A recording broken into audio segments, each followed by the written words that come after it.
century. Doing something mean to it. Do it better than anybody you ever seen. Do it. Screams from the haters. Got a nice ring to it. I guess every superhero need his theme music. No one man should have all that power. The clock's ticking. I just count the hours. Stop tripping. I'm tripping off the power. The system broken. The school's closed. The prison's open.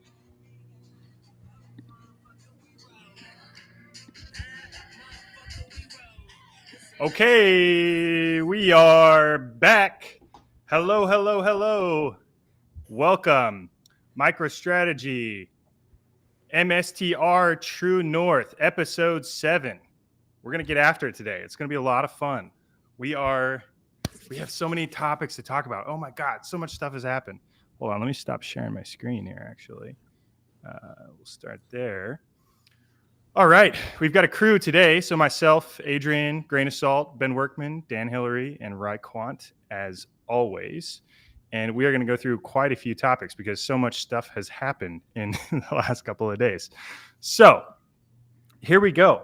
We are going to talk about convertible debt. We've got a convertible debt offering that was announced today. MicroStrategy briefly hit $500 a share for a moment.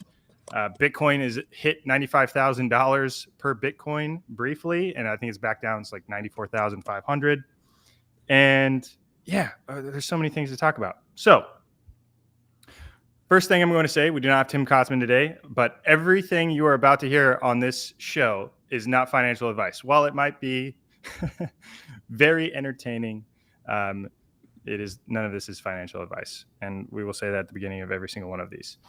Additionally, I do want to say that everybody on this screen holds Bitcoin in cold storage, right? So I recommend that everybody understand Bitcoin. If you don't understand Bitcoin, if you don't understand how, moving Bitcoin from an exchange to cold storage works, you may not even understand how the MicroStrategy trade works. So I think that's pretty fundamental, and it's pretty hilarious in the comments throughout all of Twitter when people suspect that we are just fiat boys. It's like, no, that's not the case.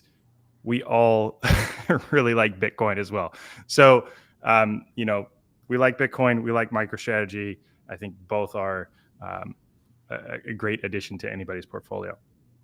Additionally, so MSTR True North, MicroStrategy True North, what is it? So MicroStrategy True North is a group of guys that are guys and potentially maybe women at some point in the future that are carefully hand selected, that have been in this trade for over 12 months, over a year, over 2 years, that have been in Bitcoin for a very long time, that have very unique perspectives guys on and actually maybe women at some point. Whoa.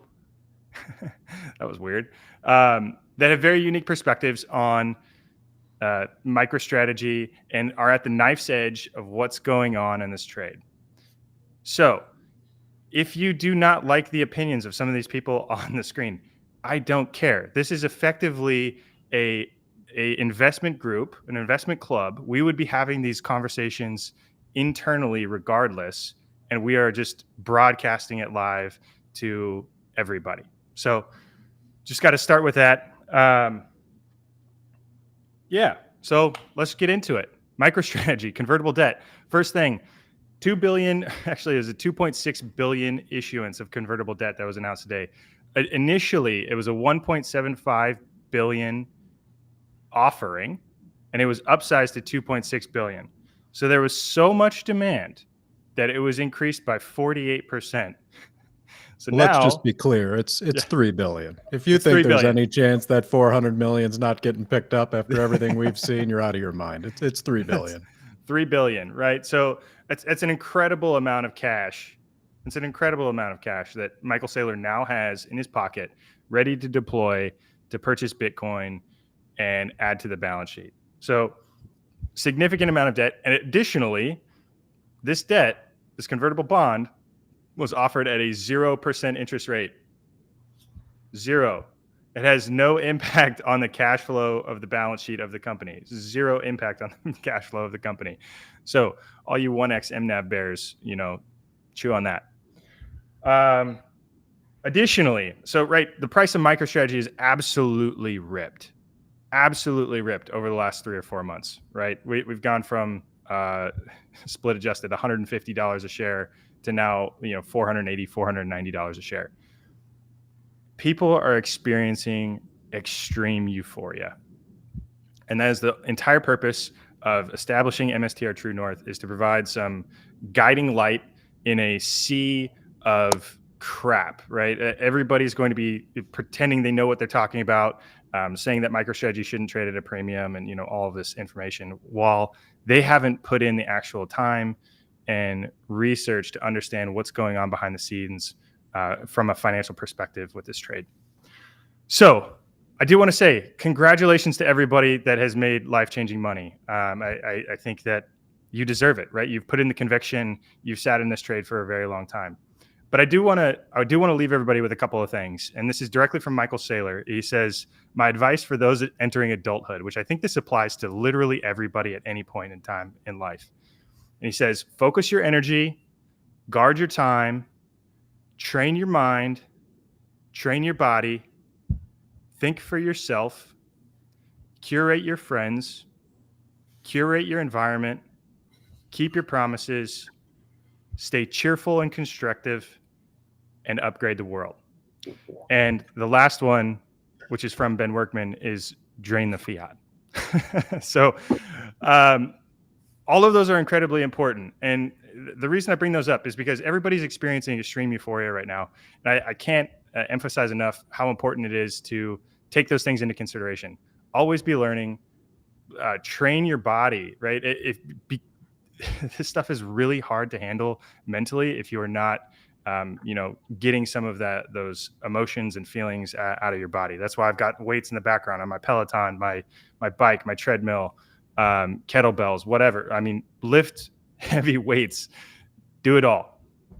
Additionally, stay cheerful and constructive. And lastly, upgrade the world. I've heard many stories within the last couple of weeks of people retiring or leaving their jobs or doing something different. And congratulations, you deserve it. You 100% absolutely deserve it. My only advice is upgrade the world, right?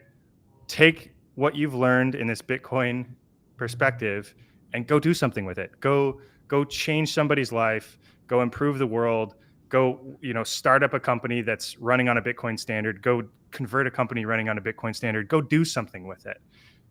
You're going to get bored if you just retire, right? Like you can only ride jet skis for so many hours. So, jet skis are super fun, but, and with that, I'm also going to kick it over to Grain of Salt because a ton of questions have come up about, when should I take profits? Is taking a profit even a thing? I mean, me personally, that's not even part of my perspective at all at any point in the current environment and all the catalysts potentially on the horizon. But Grain of Salt, I think, has got a really good perspective. I'm going to kick it over to you, Grain, because you've got this change your life perspective. You've been in the Bitcoin trade for 4 cycles now. What do you got? Sure. So I'll sound repetitive. I have always said take 20% off when it's life changing. What does life changing mean? You have to look at how much debt you have. Do you want to buy a house? Is your car falling apart? And people are like, why would I spend money on a car? Well, if you don't have a job, if you can't get to your job to make money to buy Bitcoin, then probably that's not a good idea. So what happens is if you have this meteoric rise, and sometimes what happens is because we're in November, when you get to December, maybe you take a little bit off, 5% of your stack. And I always say pay your taxes, fix things so you can make your life think more clearly, take care of some problems that you may have. And then what happens is you take that in this tax year, and then maybe you take off 5% in February. And that's only 10%, which means 90% runs. And so what happens is then, and you retire your debt, you make your car so you're not worried about it falling apart. Have a decent computer, a decent laptop. I see people, they got like an 8-year-old computer, it's ready to die. And it's like, but that's what makes you your money, being able to be on the internet. And it also, if you work remotely, having a really good camera, a really good phone.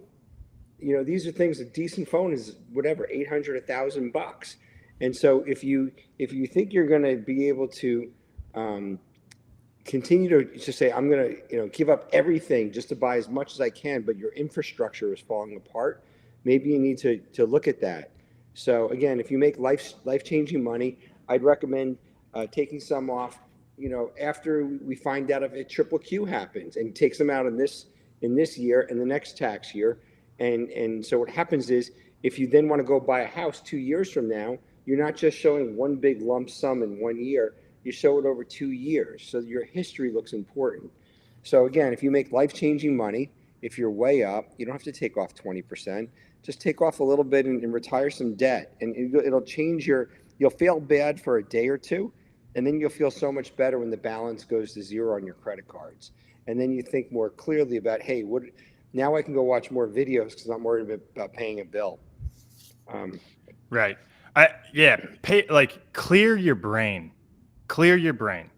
I think that's the perspective here. Pay off your debt, clear your brain, and have the mental headspace to do all of those other things, to upgrade the world, right? You can't upgrade the world if your brain is, tangled up in 25 other things that you're concerned about and worried about. So having a clear brain is incredibly valuable. So I think it's phenomenal advice, Grain.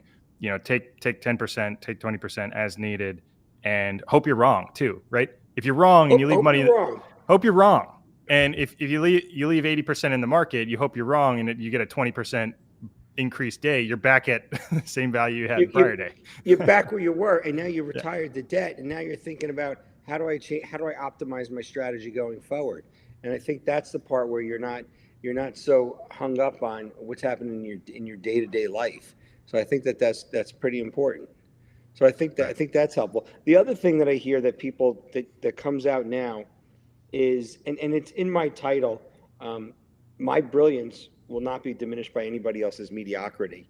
And what that means is that if somebody says, oh, this thing could go to zero tomorrow, I've been hearing that for 7 years.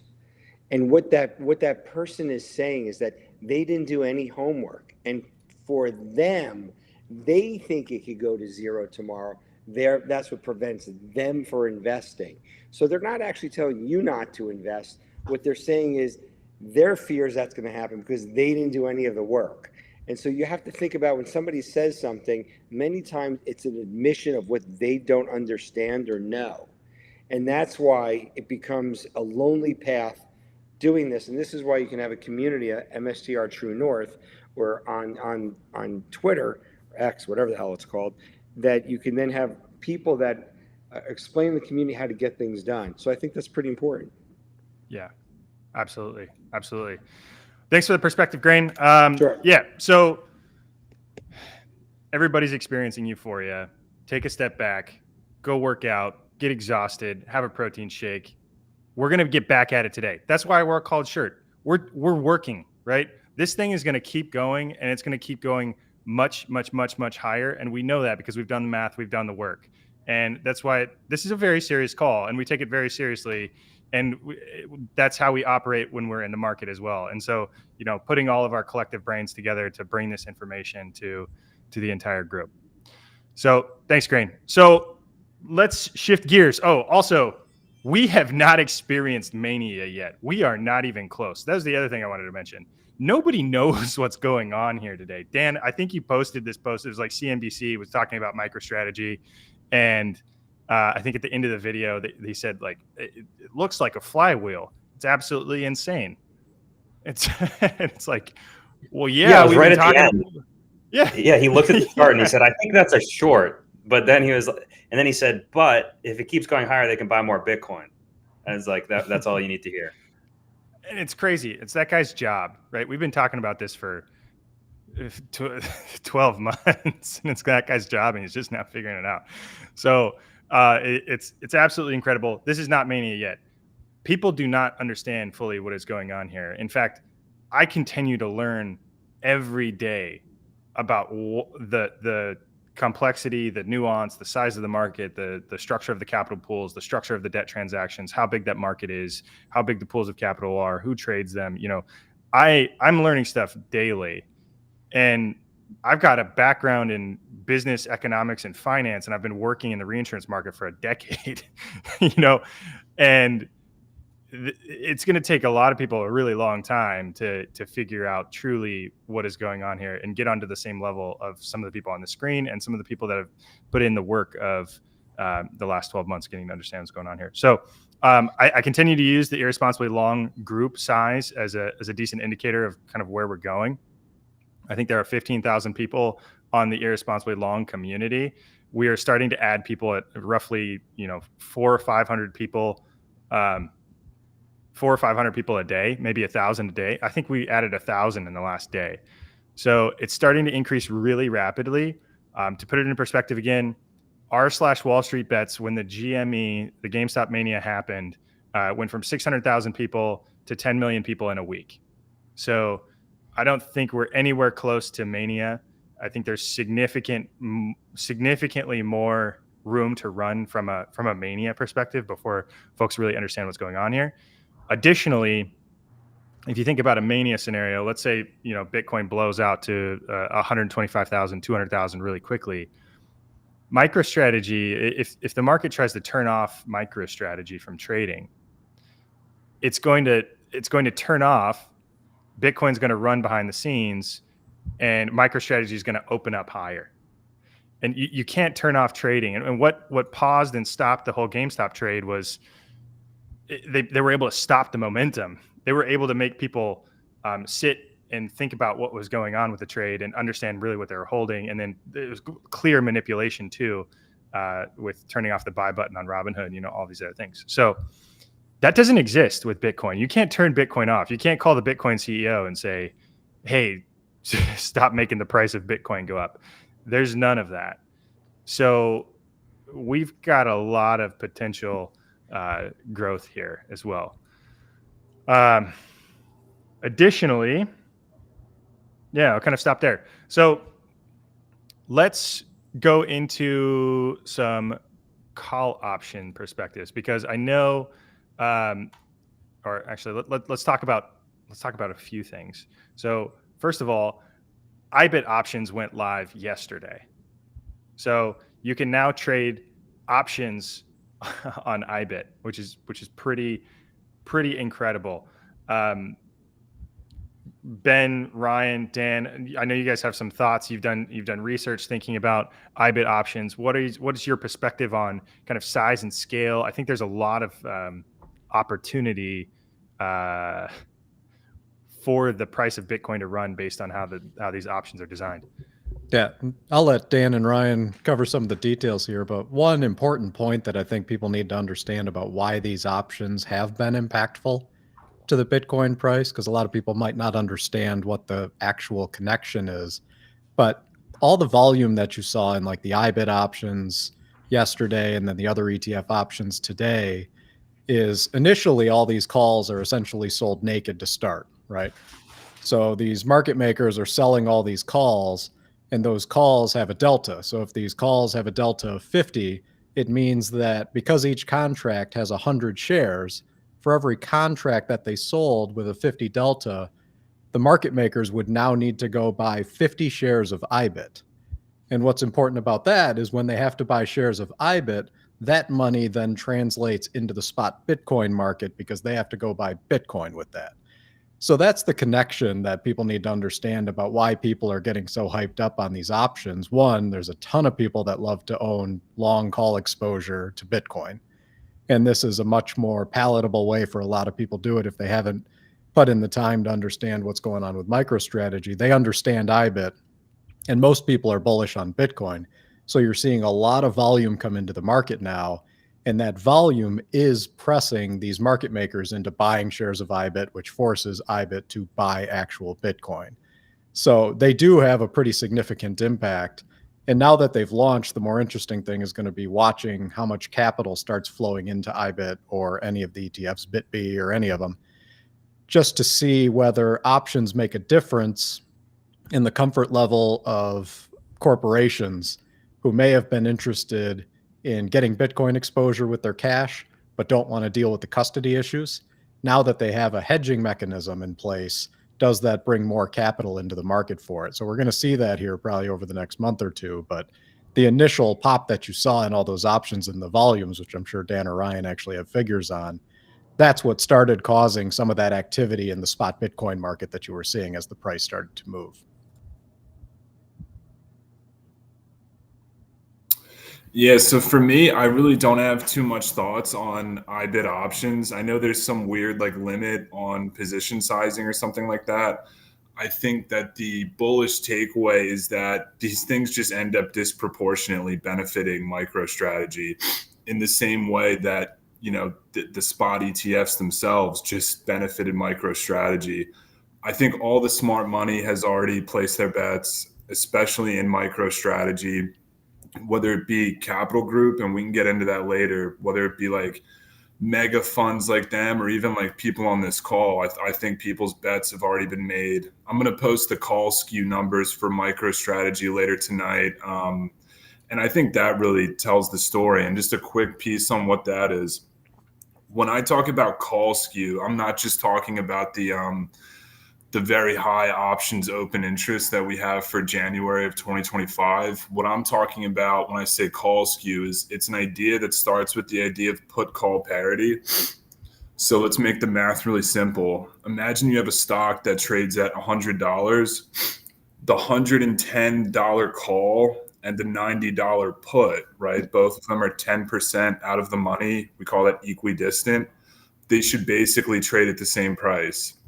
And then as you go 20%, 30%, 40, all the way up to 100%, because you can't have a put that's more than 100% out of the money, they should basically trade at the same price. But what we're seeing in MicroStrategy is that the calls are much more expensive than the puts. And this, to me, this is a necessary ingredient for any type of long squeeze or gamma squeeze. We saw this in Tesla. We saw this in NVIDIA. And that's the setup I think we're on. And one thing I would add to that is, right, that some people think that the fact that IBIT options exists pulls demand from MicroStrategy. And if any sophisticated buyer of options knows that's not true, because MicroStrategy is more volatile than IBIT and Bitcoin itself. So if your goal was to maximize volatility in your option positions, you're sticking with MicroStrategy because it is more inherently volatile than the underlying IBIT or Bitcoin. And that call skew perspective, there's no, as the price of Bitcoin rises, the volatility increases. And there's just not, the reason this is important is because if you think about any other equity or any other stock, as the price of the stock rises, there's a shift away from calls and they shift over into puts as insurance, because they are taking an insurance position, protecting their downside from further deterioration.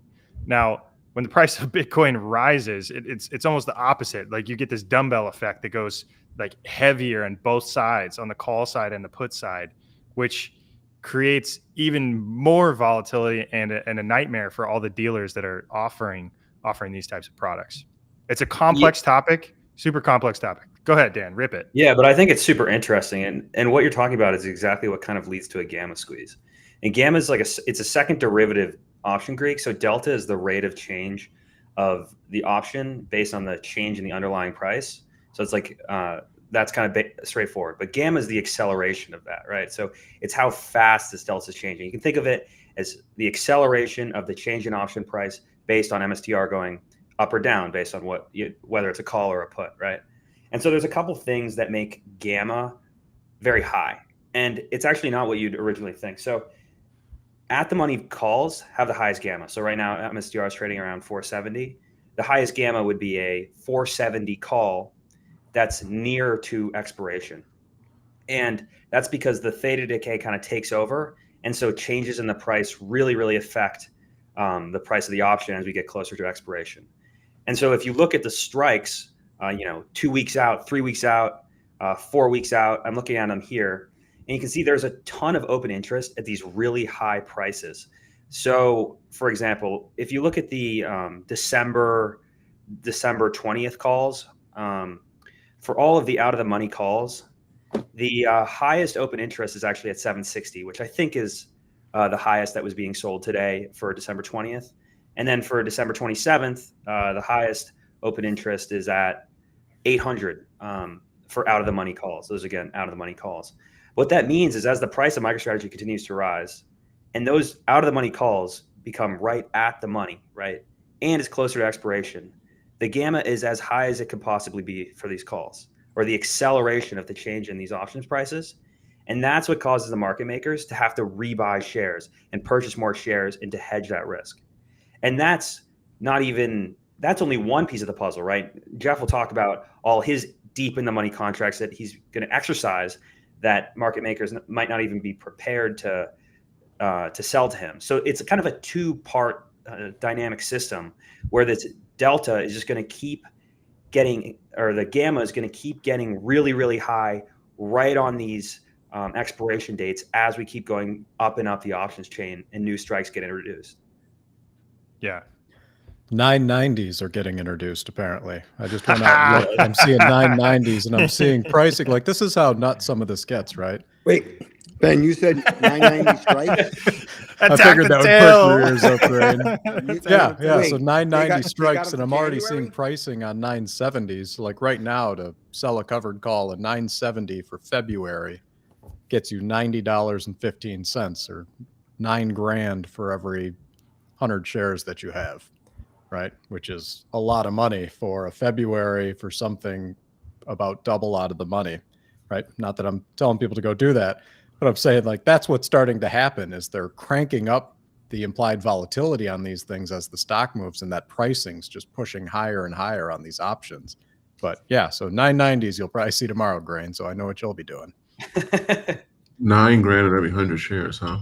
Yeah, so I want to chime in a couple things real briefly here. I'm on the West Coast, so my times I'm going to say are Pacific Standard Time. So I typically wake up, 5:30 in the morning, get to my computer, look at my phone, and so when the market opens, when you're having higher highs and higher lows, logging on immediately when the market opens at 6:30 a.m. for me, which obviously is 9:30 on the East Coast, I worked really fast, and what happened was I was getting a lot of messages from my buddies that are trying to move large positions, and they're like, and we use Fidelity, and they're like, the interface is slow. The interface is slow. It's crashing. And these guys all have brand new computers on fast connections.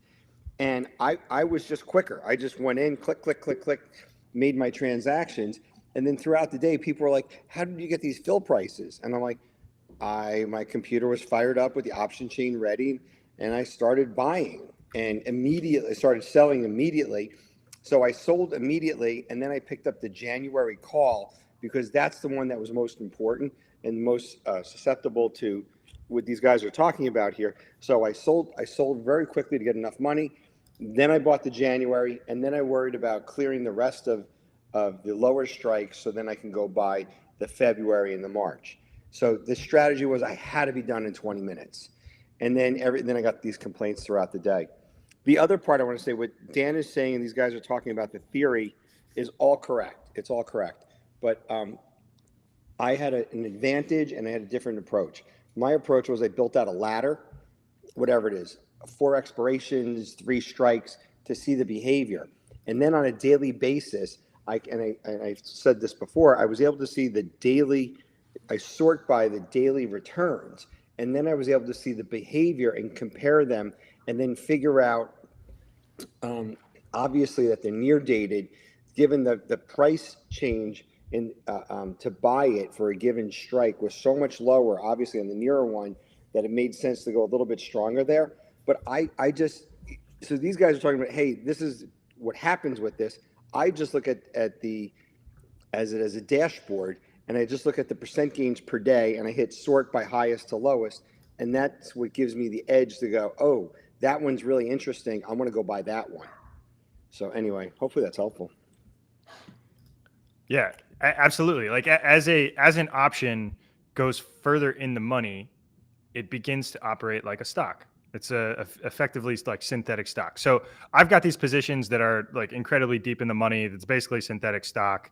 That for me, they're in a taxable account. So I'm not moving with them or playing with them, because my plan is to exercise them to maximize the tax efficiency and, you know, my time horizon before I can access my retirement account. Now, my retirement account, on the other hand, it may take a different perspective, because you don't have any taxable event if you do go in and out of an options position, which is, I think, very similar to what grain is doing, because you have the ability to roll without taking into consideration a taxable event. So you basically borrow the tax for until a point in time in the future. So it's incredibly efficient. It's not financial advice, right? It's an incredibly risky trade to be betting an entire retirement account on, tail options on a single equity. However, that is causing market mayhem for any dealers that are looking at hedging their position, because Dan's right. What they do is they take a probabilistic approach on, how much or that's what all of the option Greeks are about. They help with probability of hitting in the money, going in the money, out of the money, et cetera. So any dealer is looking at hedging their exposure, both people that are exercising, both, hedging the downside, basically the upside that the stock runs away. So I think it's a razor thin margin, understanding those probabilities. So it's a tricky situation for any dealer or market maker to make the market with these things. Yeah, and I can't imagine there's nothing to model it based off of, right? Like Bitcoin's the only thing that goes up with, or the implied volatility goes up with the rise in price. There's no other stock that has options that is on a Bitcoin standard. So they have nothing to model this against. Right. Oh, the other thing I wanted to talk about today, holy moly, I forgot to even say that. Today's volume for MicroStrategy, there were 70 million shares traded. 70 million. Okay. Let's just say the average price was like $490. We're talking like $30 billion, $35 billion, something like that, which is totally insane. $35 billion. On top of that, there's a high likelihood that the $2.6 billion of convertible debt that was issued, 1.3 billion was probably hedged and sold short against that volume. I think the convertible, our desks are likely fully hedged, or at least delta hedged from their initial offering, to protect against their positions moving forward. So a lot of things happening in the market. I wouldn't be surprised if Saylor tapped the ATM today, just given the incredibly high volume. There's a high probability that he raised another $3 or $4 billion from the ATM. Then you've got $2.6 billion from the convertible debt. I think Saylor's probably sitting on maybe just today about $6 billion ish of capital raised to buy Bitcoin at some point in the future. And I know everybody find out, right? Because next week they've got to get another 8K out the door before next week so that they can update the share count, right?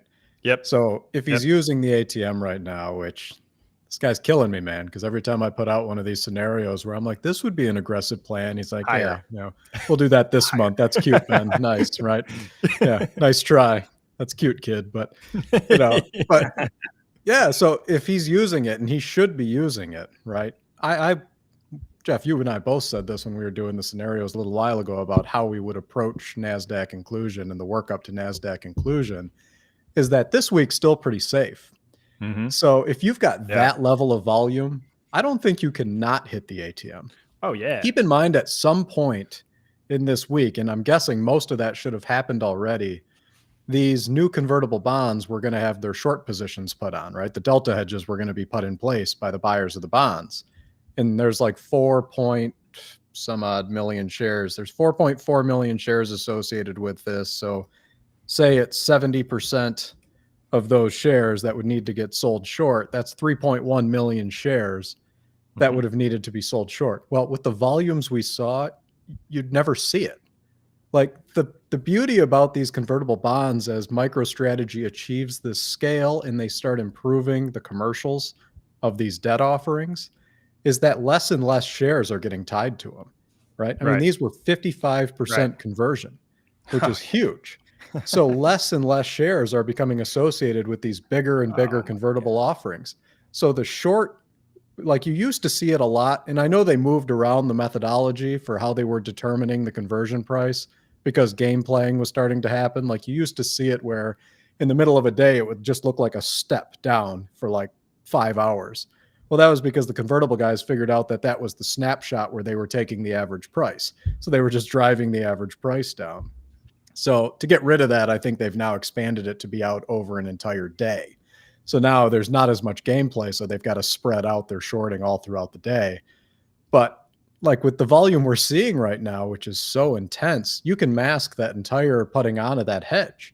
And the beauty of it is that with these convertible bonds, almost all the sell pressure comes right up front, right? Once that Yeah. sell pressure is in place, you'll get incremental sell pressure as the price climbs, right? And I loved Right. the interview you did with Richard because, you know, it was great to have somebody else finally put it in a very articulate way, what I've been, you know, trying to say here for a while. To hear him say it from the positions he's been in was beautiful. I loved it. So if anyone hasn't watched that interview, definitely go watch that interview. That guy is a savant. But now, once all this sell pressure happens, right, everyone's looking for this final event where there's going to be this additional sell pressure on the conversion of all these notes. And that's not real, right? All the selling Right. happened early and then Right. incrementally until they sold all the shares associated with that convertible bond. So by the time they get the bond or the shares from MicroStrategy when they convert, they're already 100% short, right? So now all they're doing is just netting out those positions. Their broker will just net those positions to zero. There's no market impact to the conversion. So we need to keep saying that over and over Yes. because I've heard so many times all these people going, you know, there's billions of dollars of sell pressure coming. Like there isn't. The sell pressure already happened, right? Right. It's already done.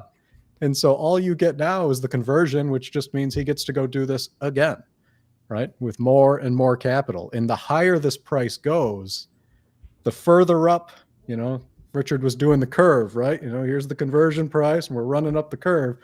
We're way up here, right? They're almost at that delta of 1 on a lot of these convertible bonds. And that's the trigger point for when these things are going to want to convert because if the stock isn't coming back down, they're not going to have the ability to take those shorts off. So their option is I can either carry the short position, which is probably on a margin account, so they're paying interest to carry the short, or I can just convert and play the relationship game and go get an allocation to the next bonds. So there's Right. going to be a flurry of activity, I think, coming up because that countdown I'm doing, there's 2 that are eligible right now. We've seen the block trades that seem to indicate at least some of them probably already converted. But within the next 2 weeks, I think within the next 2 weeks, all of them, with the exception of the brand new one, could be in a position to convert if they wanted to, which is just a wild place to Incredible. be. So he might have Yeah. an empty Incredible. ladder, right? I mean, think about that. He might have no debt except the 2029. So that means if he goes and refills 2028, if he says that's still far enough out from where we are today, so I'm going to start my ladder at 2028 now. So I'll replace that. The deal structure he put in place for 2029 is a dictating factor for the pricing of a 2028. So you're probably getting another 0% coupon out the door, Yep. right? You're probably getting another 55% conversion premium. Same thing goes to 2030, right? Because you're working from a position of 0% coupon, that impacts the credit of the next issuances.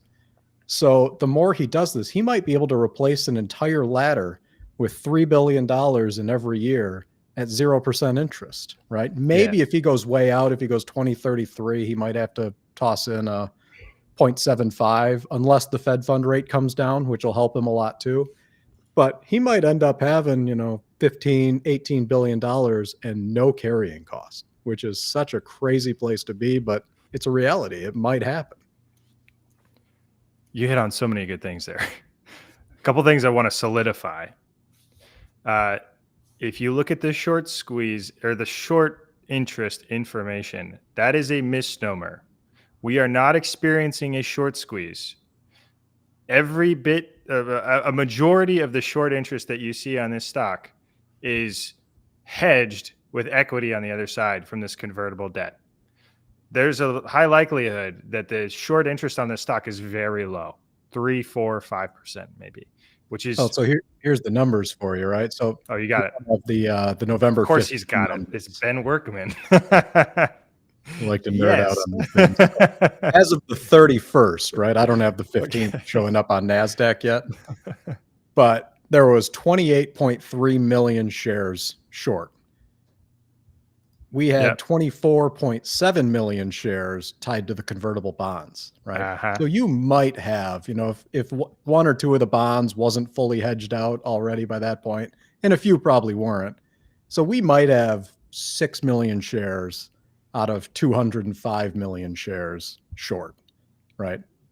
Hardly a huge short interest. So yeah, it is a little Very bit small. of a misnomer to think that there's this huge short interest of 30 million shares, because that's just not real. Because you could squeeze those to infinity, it's going to make zero difference because they're holding the call option to get the shares to net their short. There's no impact to them. They can hold that forever. It makes no difference. Right. The other important component of that is when the convertible bondholders convert, this is not a flood of shares that are instantly hitting the market, diluting the price of the stock, because all of the shares that are converted just go to close the short interest that they have set up. So effectively, it wipes it out and it's kind of net neutral, which many people don't understand. That's a complex topic in and of itself. Additionally, the point you brought up there, Ben, I had a conversation with Richard Byworth today. Everybody needs to go listen to that conversation. It's an hour long, and it is outlining everything about the convertible debt market from somebody that's been in that marketplace, that's traded those products, understands the design of the product, understand the mentality of the people that are buying it, the mentality of the people that are trading it, what they care about, how deep the pools of capital are.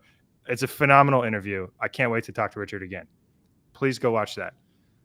Additionally, when you think about the convertible bonds, the 0% coupon is effectively a pricing mechanism. The coupon payment can impact the conversion rate, and there are components of the convertible bond that impact the effective pricing of the bond. So to Ben's point, now that we've got a zero interest coupon payment or coupon bond out there, that sets the stage for future zero coupon bonds in the future. One incredibly interesting component that I learned in my conversation today that I will share here is that eventually there will be, as MicroStrategy's credit increases, their credit quality increases. So as they get added to index ETFs like QQQ, S&P 500, and they start exploring credit ratings on the convertible bonds, that will establish and create a credit default swap market. It's a lot of words, but effectively what that means is anybody that's holding the convertible bond will be able to purchase insurance on the MicroStrategy defaulting. So that reduces the risk drastically of holding these pieces of convertible debt on their balance sheet.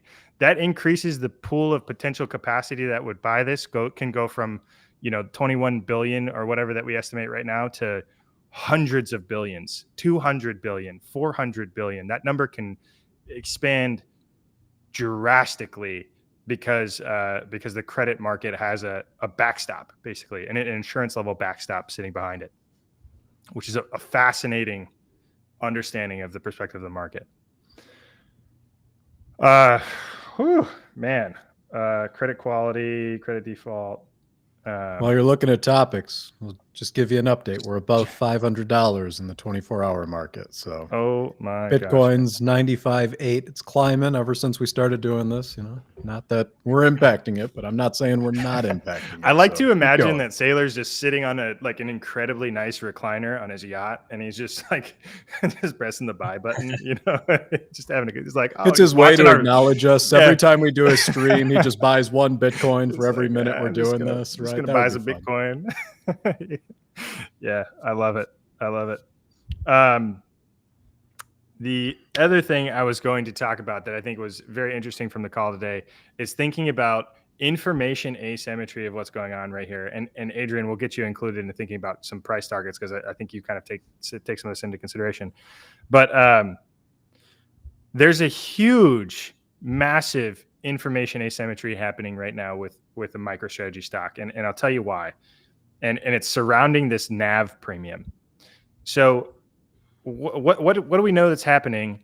We know that that Saylor is dipping into the ATM daily, right? He's gaining capital daily, but we don't know how much he's getting, right? We can speculate based off of daily average volume. We can speculate how many dollars he's stuffed into his sack to buy Bitcoin over the weekend, but we don't know exactly how much it is. And there's a circumstance that happens where he's going to come out on Monday and say, "Hey, I just bought 60,000 Bitcoin." All of a sudden, right? Instantly, the net asset value drops, right? The market cap of the stock relative to the net asset value drops instantly. And that signals to the entirety of the market, this stock is underpriced because the NAV premium was previously trading at a higher NAV premium.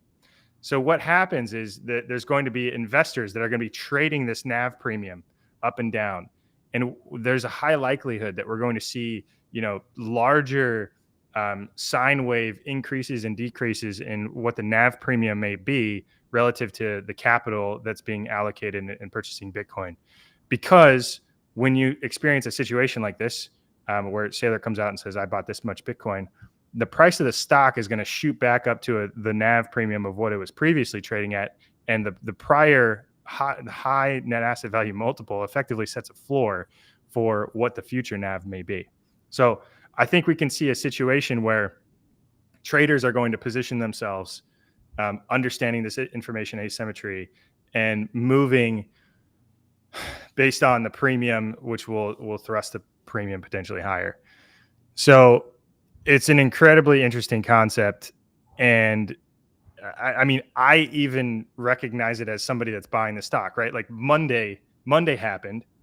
That seems like an eternity ago. It was 2 days ago. Monday happened. Saylor bought, 52,000 Bitcoin. Holy shit. That was way more Bitcoin than I thought I was going to buy. I'm under allocated. I think this thing's going way higher. And we've seen the stock price do what we've seen it do in the last week. So, I think we're going higher. I think we're going significantly higher. Maybe Adrian, I'll kick it over to you. I know you ran through some analysis, thinking about NAV, thinking about where things are cooking. Yeah. So the whole conversation around NAV just makes my head hurt. It really does. There are a few narratives that I think we still have to work to kill. And one of the biggest one that just makes my blood boil is you're paying 3 times as much for your Bitcoin, right? That one is one of the dumbest ones. I don't care who's watching it that sees this. It's a very, very stupid criticism for MicroStrategy, because one, we have no claim to underlying Bitcoin, right? So the narrative of Bitcoin proxy, I think, is misleading people. I think we really need to start using the term, and I need to use it myself, as Bitcoin security, Bitcoin equity. It is not a proxy for Bitcoin ownership, right? So all the people saying that it should only be valued at 1 times NAV by its Bitcoin holdings are holding on to that for dear life as the whole basis for their conversation. The other piece of the puzzle is the logic works both ways. If you're saying that it should only be valued by its Bitcoin holdings, then you should put the appropriate market multiple and premium on the Bitcoin holdings as well, which should be around 4, given certain market conditions. So at a very, very basic level, the NAV can be 12 before anyone even says, can it really have anything to say about it being overvalued?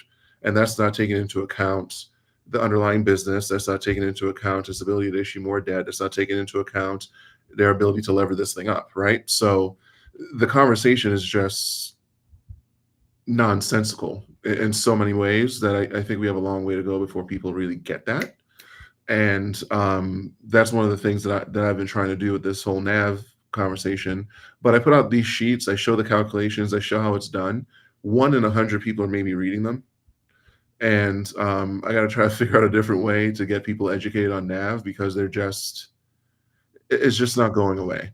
And with regards to how high this thing can go, I'm working on something. It's a projection model I've been working on for a while.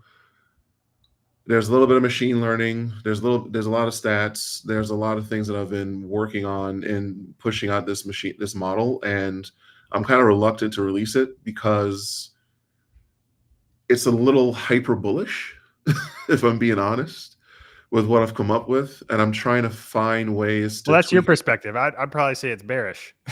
Maybe, yeah, probably. All my scenarios have been bearish, so it's okay. You can just You throw know, it out. I think of a probability, and I'm like, oh my god, that seems bearish. Yeah, I mean, Adrian, I think you put out you said something like $125,000 Bitcoin price by end of the year and $775 MicroStrategy price, something. And you rationalize it, right? And you can rationalize it, and you can make it make sense. But thinking about like, where's the stock right now? $500. So if it's like, what's that? It's 40% from here. We've gone up like 50% in 3 days. So here's the thing. We're talking like 30 trading days left. Here's the thing. I'm trying to give allotments for retraces. I'm trying to give allotments for all those other things, right? Yep. If I said what I feel is we can hit 1,000 before the year's out. Now, what I think and what I can rationalize and what I can say makes sense and takes into account all those market fluctuations that we might see. Maybe altcoins start to take a little bit of steam off of Bitcoin, all the different things like that. That is why I say I said 600 and I've pushed it up to 775.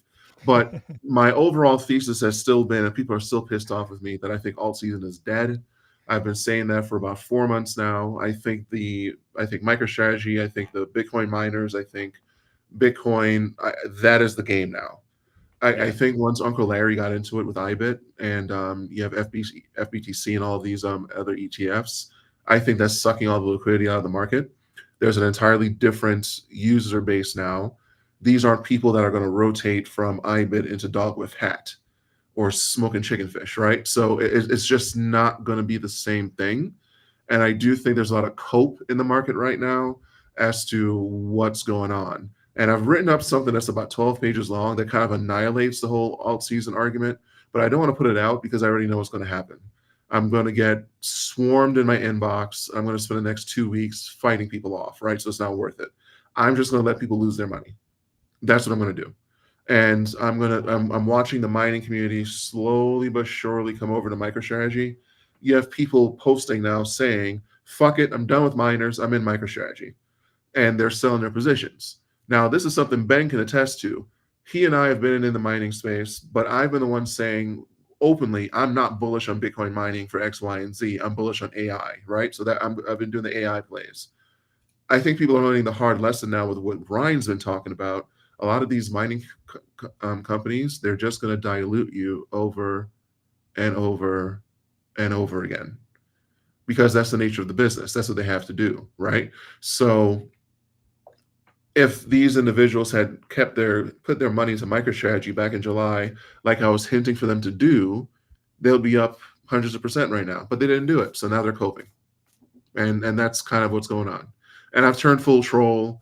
I've told people to cope on my nuts. I've told people to cope harder. I've told people to do all kinds of stuff because it's getting ridiculous.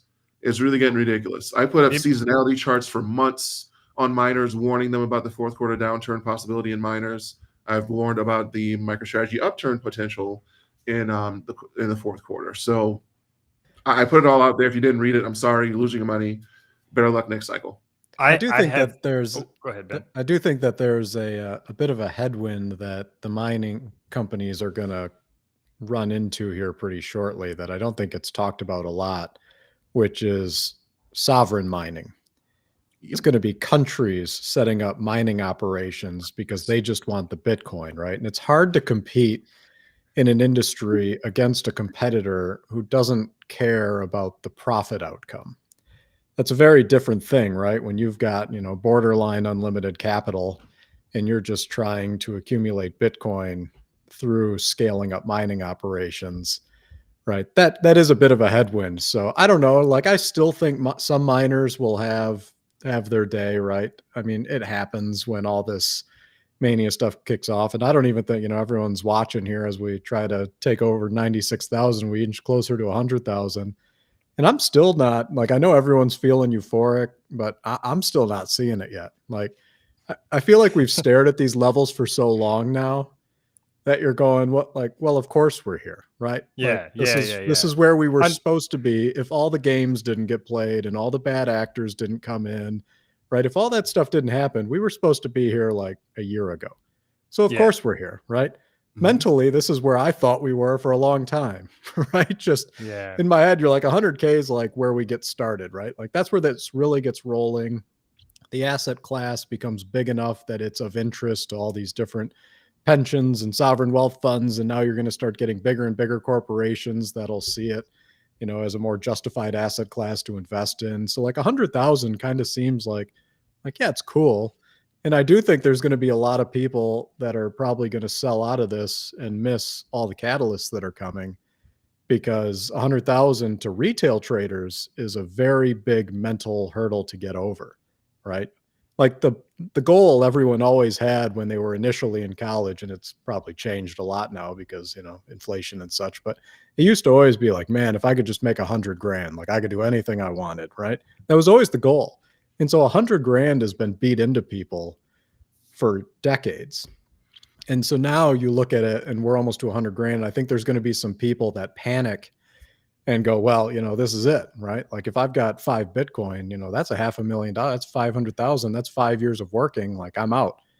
And they're going to do that right when we just finally got a tailwind. Like we've had a headwind on Bitcoin for a decade, right? It's been regulators have been pushing against it. Bad actors have been coming in. Politicians have been against it and blocking it all the time, right? Like everything has been stacked against Bitcoin, and it just kept doing its thing because there were a lot of people that saw the opportunity here. And now we just finally got the indication of a headwind, right? I'm not even or of a tailwind, and I'm not even going to say it's here yet because we haven't even changed administrations.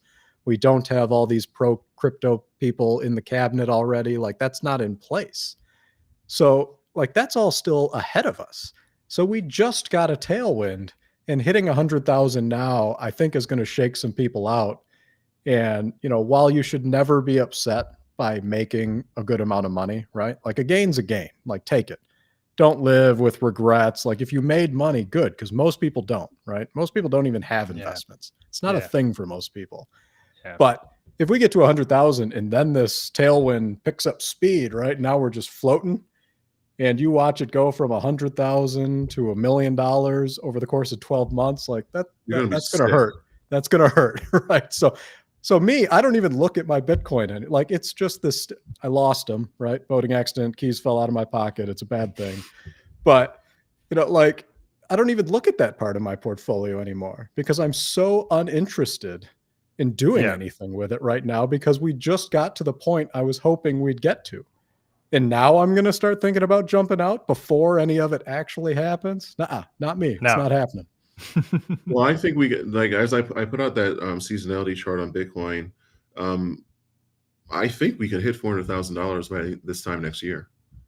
I really do. And because if we have if the strategic reserve happens, if the strategic reserve happens, I'm just saying, if I have to put this bear. Bearish. Just have to put the if. I have to. Yeah. But if it happens, I think all hell breaks loose. All it takes is the U.S. to start doing that in earnest, or for the global perception to be out there in the macro environment that the U.S. is going to do that in earnest. And then to what Ben's been saying, what I've been saying is that another nation state has to hop in because they don't want to be left behind when this whole thing takes off. And if Bitcoin hits 400,000, MicroStrategy, he's probably doing another. He could probably do another stock split by this time next year. That's how high it would be. That's how realistic I think. I think it's realistic. I think it's doable. I think it's attainable. I won't be surprised if he does a stock split by the end of the year. Yeah, I didn't want to say it, but I mean, he could do a 5-to-1 right now, bring it back down to $100. There's nothing stopping it. He's going to do all the things we don't think he's going to do, right? So like a 5-to-1 and resetting the share price at 100 wouldn't be out of the question to me. It wouldn't. And the catch with it is that this is where I sound bullish. I don't think we're going to get another 80% drawdown. I just don't. It's not. I don't think it's in the cards. I don't think it's a realistic outcome if we have all of these tailwinds now. That if you had told me 10 years ago that the U.S. would be talking about a Bitcoin strategic reserve, I'd have been like, no way. Because at that point, I was still dealing with the aftermath of people thinking I was a drug dealer because of Silk Road, right? And then I was telling them I was in Bitcoin.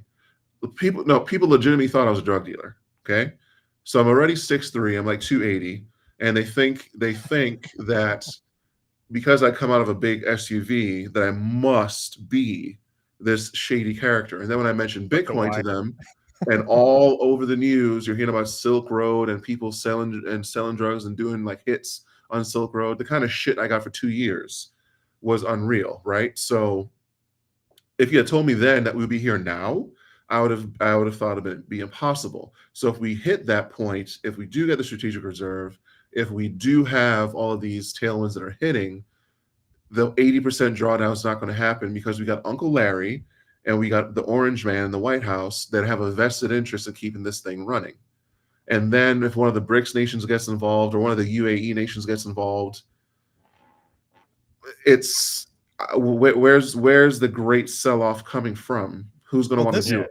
This is the vertical part of the S-curve adoption, right? It has to be. Like It has to if be. the U.S. gets involved, that is the vertical part of the S-curve adoption. So Higher. people always ask me, like, when would you Just start using higher. your Bitcoin, right?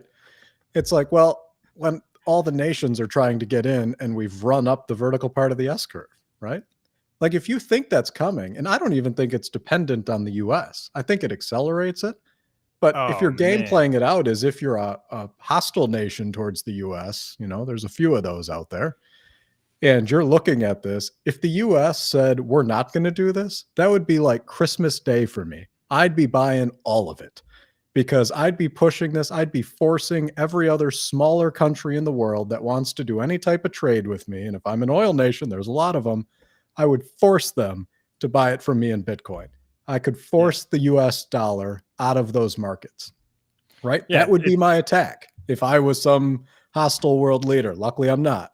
Sure, yeah, I would break their money, right? It'll That be would be my obvious. goal. It'll So be I don't obvious. know that it even Yeah. slows it down. It'll be an obvious move to do it. Absolutely. Yeah. So Jeff, is that what we're doing now? Just higher. Anytime anyone says something, just Every post, dude, it's higher. I mean, everything. Like, let me paint a picture for you, right? So, T-shirt, by the way, that's a T-shirt. T-shirt, Higher. just higher. Yeah. Maybe we'll get some help from that from our crew. So let me paint a picture for you, right? U.S. buys Bitcoin, and it makes a stir, right? Still, 95% of Americans don't know about Bitcoin, but all of a sudden you're like, wait a minute. Oh, the government bought Bitcoin, and let's just say you live in Middle America. Let's just say Iowa. And you're a relatively wealthy person. Let's just say you're a dentist and you own a portfolio. You're 55 years old and you own a portfolio of real estate because that's what everybody told you need to do. And they're like rental properties. And they're all $400,000. All of a sudden, you see the U.S. government has purchased Bitcoin, and now the price of Bitcoin is $500,000 or $600,000. That's an oh shit moment for anybody that's holding an entire portfolio of real estate. You're like, whoa.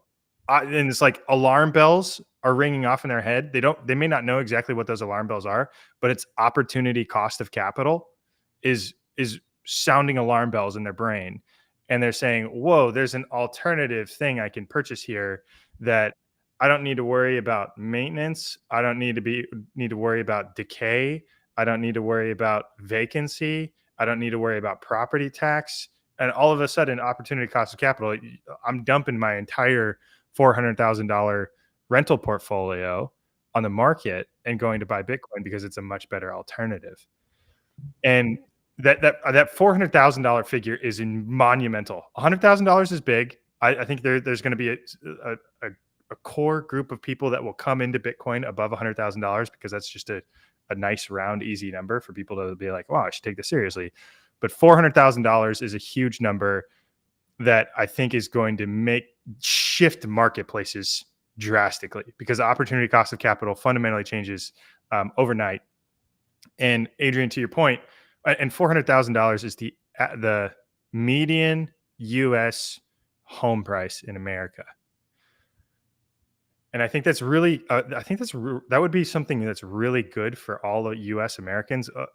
All of a sudden, affordability of housing would increase. Like these cheaper homes, the value of these cheaper homes would probably fall, and affordability of housing would probably be, things would be much more affordable for, less wealthy people. It would just kind of, that redistribution of wealth could be much smoother, cleaner. Well, so there are a lot of things about that that are quite profound. I'm sure you guys have heard of Liam Wankum and a lot of the things he's been talking about with regards to Bitcoin and real estate. And one of his theories is that Bitcoin is going to overtake real estate as the asset du jour, right? People are going to see Bitcoin as the better alternative. And the thing about owning a home is that you're not a home owner, you're a land renter. Yeah. Because if you pay your mortgage, if you don't pay your property taxes, you're out of there, right? The government can come seize your entire property, whether you paid for it or not. And you can't do that with Bitcoin. They'll have to pry your keys out of your cold dead hands before they will be able to get your Bitcoin. On top of that, we have deflationary pressures that are coming from AI and robotics. Like I said on a previous call, was it one of our calls? I can't recall. The cost of building a house is going to come down, right? You're going to be able to build houses faster. You're going to be able to 3D print them. You're going to be able to do all these other kinds of things. Real estate then will not be as attractive as a proposition. And the entire real estate market right now is being propped up by corporations buying up the excess. Because here where I live, I mean, I've got mansions that have been empty for like 6 months, but they're off the market. So, and it's not someone's vacation home either. It's in a pristine neighborhood that is a neighborhood full of families. So I think that the real estate game has been up for a while. I think it was up in 2008, and I think they've just been prolonging it. And I think Bitcoin's come along right now as the new thing that the big players are going to want. And I don't think it's a coincidence that Larry Fink was the first big player to come in and really get this thing running, because no one catches on to the fact that Gary Gensler and the SEC were stonewalling for 2 years. They were stonewalling for 5 years. They were stonewalling for like 10 years. Larry Fink walks in. I'm pretty sure Gary Gensler got a call, and they're like, yeah, you got to approve it. And Gensler was like, what? They're like, yeah, Larry Fink wants it. You got to approve it. Click. And that's how the conversation went. And then next thing you know, we had the Bitcoin ETF within 6 months. He leapfrogged the line by a decade. So he didn't come into this thing to make it fail. And I don't think he came into this thing to see an 80% drawdown either, or to watch someone rotate out of his fund into buttfucker coin or whatever the hell it is they got. So, I just don't think it's going to happen that way. I just don't. Yeah. Well, the sophisticated capital, thinking about this MicroStrategy trade, everybody on the screen, we are sophisticated investors, right? This is not a simple stock. This is not a simple equity to understand. This is very complex. We're talking complex financial systems, arbitraging complex financial markets. We're talking about financial leverage. We're talking about, implied volatility, call skew. We're getting really complicated here, which is the purpose of these calls. But you go look at shit coins, and all of a sudden they don't make sense. Well, here's how I know they're not making all the money, right? The price of APs and Rolexes have not tripled yet. That's my indicator for when all the altcoin people are finally making money, right? It's like the people that own Bitcoin are like, yeah, over my dead body, like I ain't selling. Yeah. And those guys are out, buying APs immediately, and then they got to sell them off in the secondary market later on. But that's my indicator. Sorry to cut you off, Dan. No, that's funny. Yeah, and the other thing I think is a lot of people invest based on like, oh, that's a good product, so I'll buy that company, or I use that a lot. Even smart people, I think when they think about investing, they just think about like the tangible product. Whereas with MSTR, you have to take a step into what the actual product is, and it's kind of abstract. And I think that's given a lot of people, or given us, that advantage to kind of understand it in a way that doesn't make sense to someone who not only doesn't own or understand Bitcoin, but also doesn't really understand financial markets. And I think obviously Ben and Jeff and Ryan and Adrian have been so good, and grain of salt, at explaining the financial markets and the way they work. And this trade is all about that, right? It's all about the financial markets, all about the dynamics, the forces at play. Whereas that's not even something people consider when they buy a stock.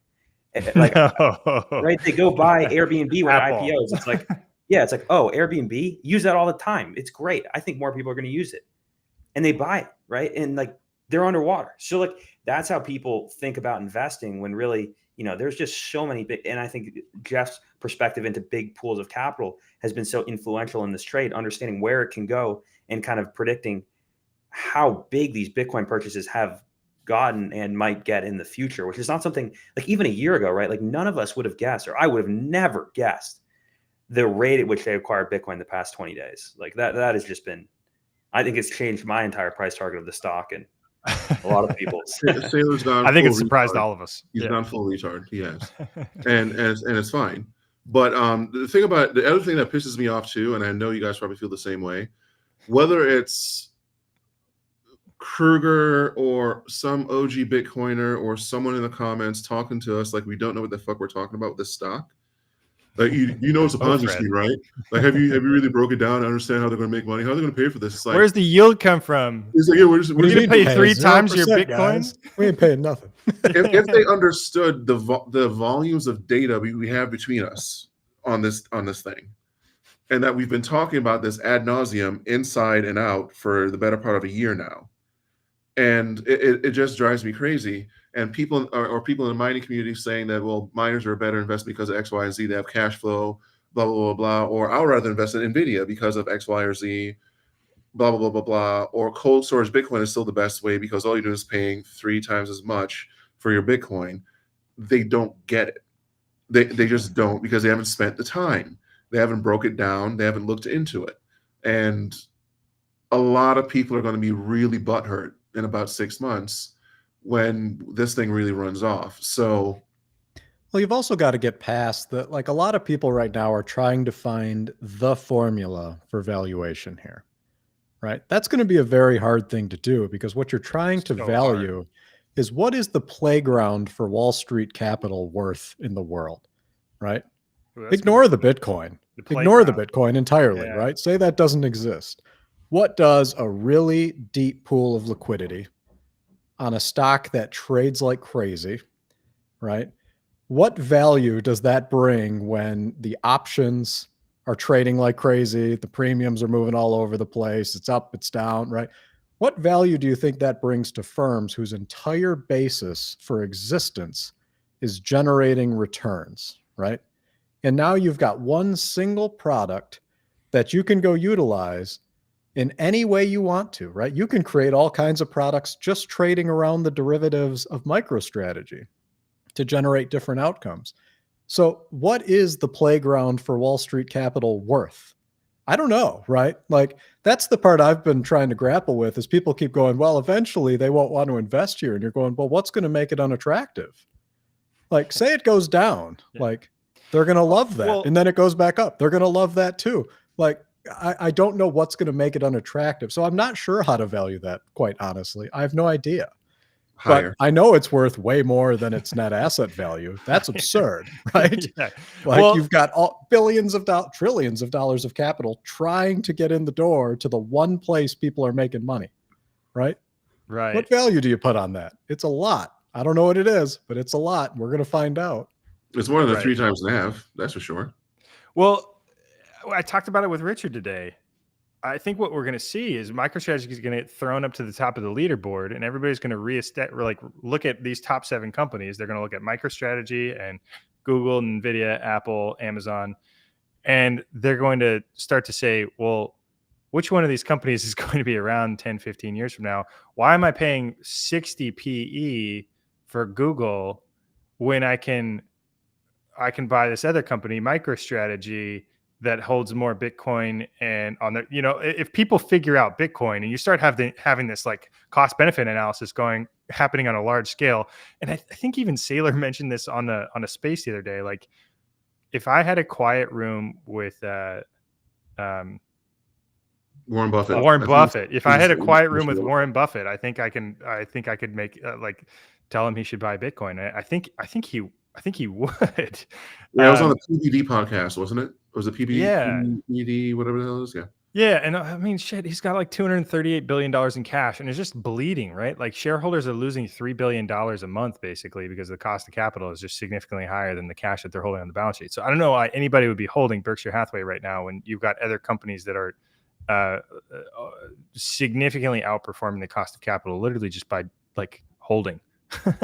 Yeah. That's Well, and people totally- are so hung up on earnings per share, right? They're Oh, so yeah. trapped Algos by that too. valuation model that, you know, it's really actually a fairly simple shift in your mind and how to connect the two, because they've generated this new metric, right? Bitcoin yield. So you can look at the increase. Now it's different because you're not valuing the increase in US dollars. You're valuing the increase in Bitcoin, but people could go convert that to US dollars if they wanted to. And that's essentially your earnings per share every year, right? So I think that that framework is very hard for people to wrap their heads around because all they think of is, you know, revenue, net income, earnings per share. And that's the model. And then multiple on earnings per share. Yeah. And they ignore that there are earnings per share here. It's just not the same way you think about it, A right? different Like we're format. not focusing format. on your salary breaking down to your net income every year after you pay expenses. We're focusing on the balance sheet and the net worth, right? Would you rather double your net worth or get a 10% raise in your salary? I know what I'd pick, right? So all they're doing is using a different, much more powerful tool, right? That's where all the value is. That's where their tools are to generate returns. It's on the balance sheet. It's the net worth. And they're using that to generate a return versus going out and going to their boss and going, I had a really good year. I did some good things. Can I get a 10% raise? Like, it's not the same thing. It's not even close. So I think that that's just a different type of thinking. And it's why I tell everyone, like, your best alpha is to be able to think independently. That's your edge, right? If you can't think differently about a company, you will miss the opportunities that come. If all you have is a boxed in framework of the way everyone used to do it for all the decades, you'll miss the emerging opportunities because you won't see the vision. You won't be able to see it. And I think that's the problem we're fighting with now. Most of the guys that are screaming from the hills about 1 times MNAV, they're guys that have been, you know, on Wall Street or doing whatever for 40, 50 years, right? They've got one model that they work with and anything else doesn't really make sense to them. But this is new. It's a new asset. It's an entirely new strategy. So we got to think through what is the new way that you value this type of value accretion to shareholders. It's different. And people need to accept that and start to figure out how to build that framework for themselves because it's not going to fit in any of the models you used to have. It's a different approach. Well, I look at like the yield conversation and the Bitcoin per share and Bitcoin yield as proportionate exposure to the underlying volatility of Bitcoin. That's the way I see it. So in terms of all the 1 times MNAV people or you're paying 3 times as much for your Bitcoin people, to Ben's point, you have to really shift your understanding of stocks, and you have to shift your understanding of just valuation as a whole. And the one thing I think that's missing from all these valuation conversations is a market multiple and a volatility index multiple for the underlying Bitcoin. I think that is necessary in a lot of these models, and that's one of the things I've been working on. But even with that said, and this is going to sound so harsh, but I think I need to say it anyway, the fossils on Wall Street just need to die. We need a whole new crop of people to come in before a real seismic change happens, because these guys are holding on to their money and their way of doing things like their arthritic hands around the necks of the entire market, and we're gonna have to pry them off finger by finger, like at the end of Titanic when she was taking his fingers off and he was about to sink to the bottom of the ocean. Just break off each finger and let them sink. That's what we're going to have to do in order to really push this thing forward. But it's happening with or without them. And I think that it's going to accelerate in the coming years and in the coming months and years. But we're going to be having this conversation again this time next year, and the year after that, and a year after that. I think people are going to still be bringing up the Ponzi scheme. People are still going to be bringing up MNAV. People are still going to be bringing up valuations. 100%. And all we need to do is say higher, and then arthritis hands, break it off, and throw them into the water. That's what we have to do. Yeah, it's an unsophisticated argument. It's somebody that is upset that the price is going up more than the price of Bitcoin, but the price of Bitcoin is also going up, and they just don't understand why. So it's easy to grasp onto that argument and say you're paying 3x for your Bitcoin. It's just these are different products. And it's truly different. Anyway, Ryan, I need to hear from you. Everybody in the comments is just saying, here's the reality. People want a Ryan rant, and I think we need to give them a Ryan rant. I mean, here's the reality, you know. Yes, there it is. People love it.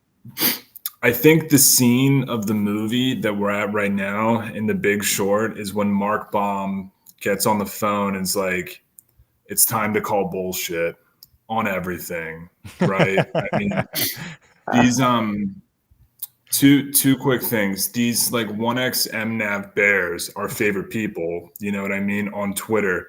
They speak with such like absolute certainty about the future. And these people are very far from equity analysts. You know what I mean? I think there's an interesting thing where some people get into investing by way of Bitcoin, and some people get into Bitcoin by way of investing. You see what I did there? And I think that a lot of the Bitcoin people just skipped over all the equity stuff, and they have absolutely no idea what they're talking about. And I am trying to stay, you know, cheerful and constructive, you know what I mean? But there really is something to be said about the fact that, like, when I first started talking about MicroStrategy, I built a position after FTX collapsed and then started feeling confident enough to talk about it in February of 2023. There was zero negativity back then. Zero. You know what I mean? Like literally zero negativity. Like this COPE super cycle that we're on is 100% a function of people being hurt because they turn their brain off with this whole like have fun staying poor, I'm a Bitcoiner, I'm going to outperform everyone on planet Earth. And then when that, you know, so quickly became not true, and you've got, you know, Jeff making like a 1000x on like, you know, long dated options, like people are naturally going to be hurt over that, right? That's just a reality. Here's the reality. That's just a reality of the human condition. People are very envious. People are very jealous. It just is what it is from a psychology perspective. The thing that I think is actually like more interesting is like the small comments or small segments that get on CNBC or Bloomberg and people talking about MicroStrategy. And if you remember back, this was in like either late 2017 or early 2018, where Elon did the, I believe it was a 60 Minutes interview with Barbara Walters. And he goes, look, I want to be very clear about one thing. I do not respect the SEC. And for me, what I want to say is I have no respect for the traditional financial media. None. Zero. These people fundamentally have no idea what they're talking about. They never once understood volatility or how that differs from risk. They have no idea what they're talking about in terms of diversification. They throw around words like momentum, which are just a fake finance concept. They'll look at a chart or talk about RSI. If anyone talks about RSI, you should just automatically never listen to them ever again. Get rid of them. A 14-day RSI, which is simply just returning you the price in an indexed form of 0 to 100 on a 14-day look back period. There's no new information there.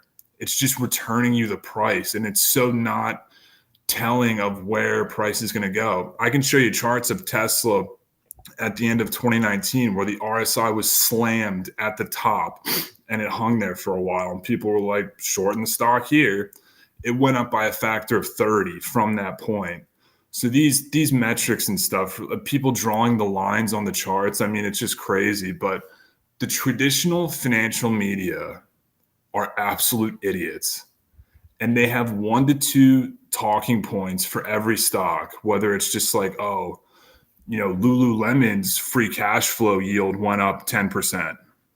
And that's like all they have to say. They know nothing about everything Whereas like I just like our approach so much more in terms of like we want to know everything about one or two things.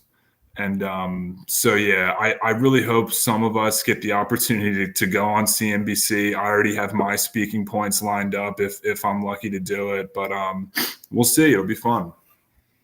Yeah, we don't have this existing infrastructure of, or we're breaking traditional infrastructure of like how things. We're asking why, like why are things priced that way? Why does this work? Why is the structure like? How are things structured? Why does it work like that? And there's, I mean, so many.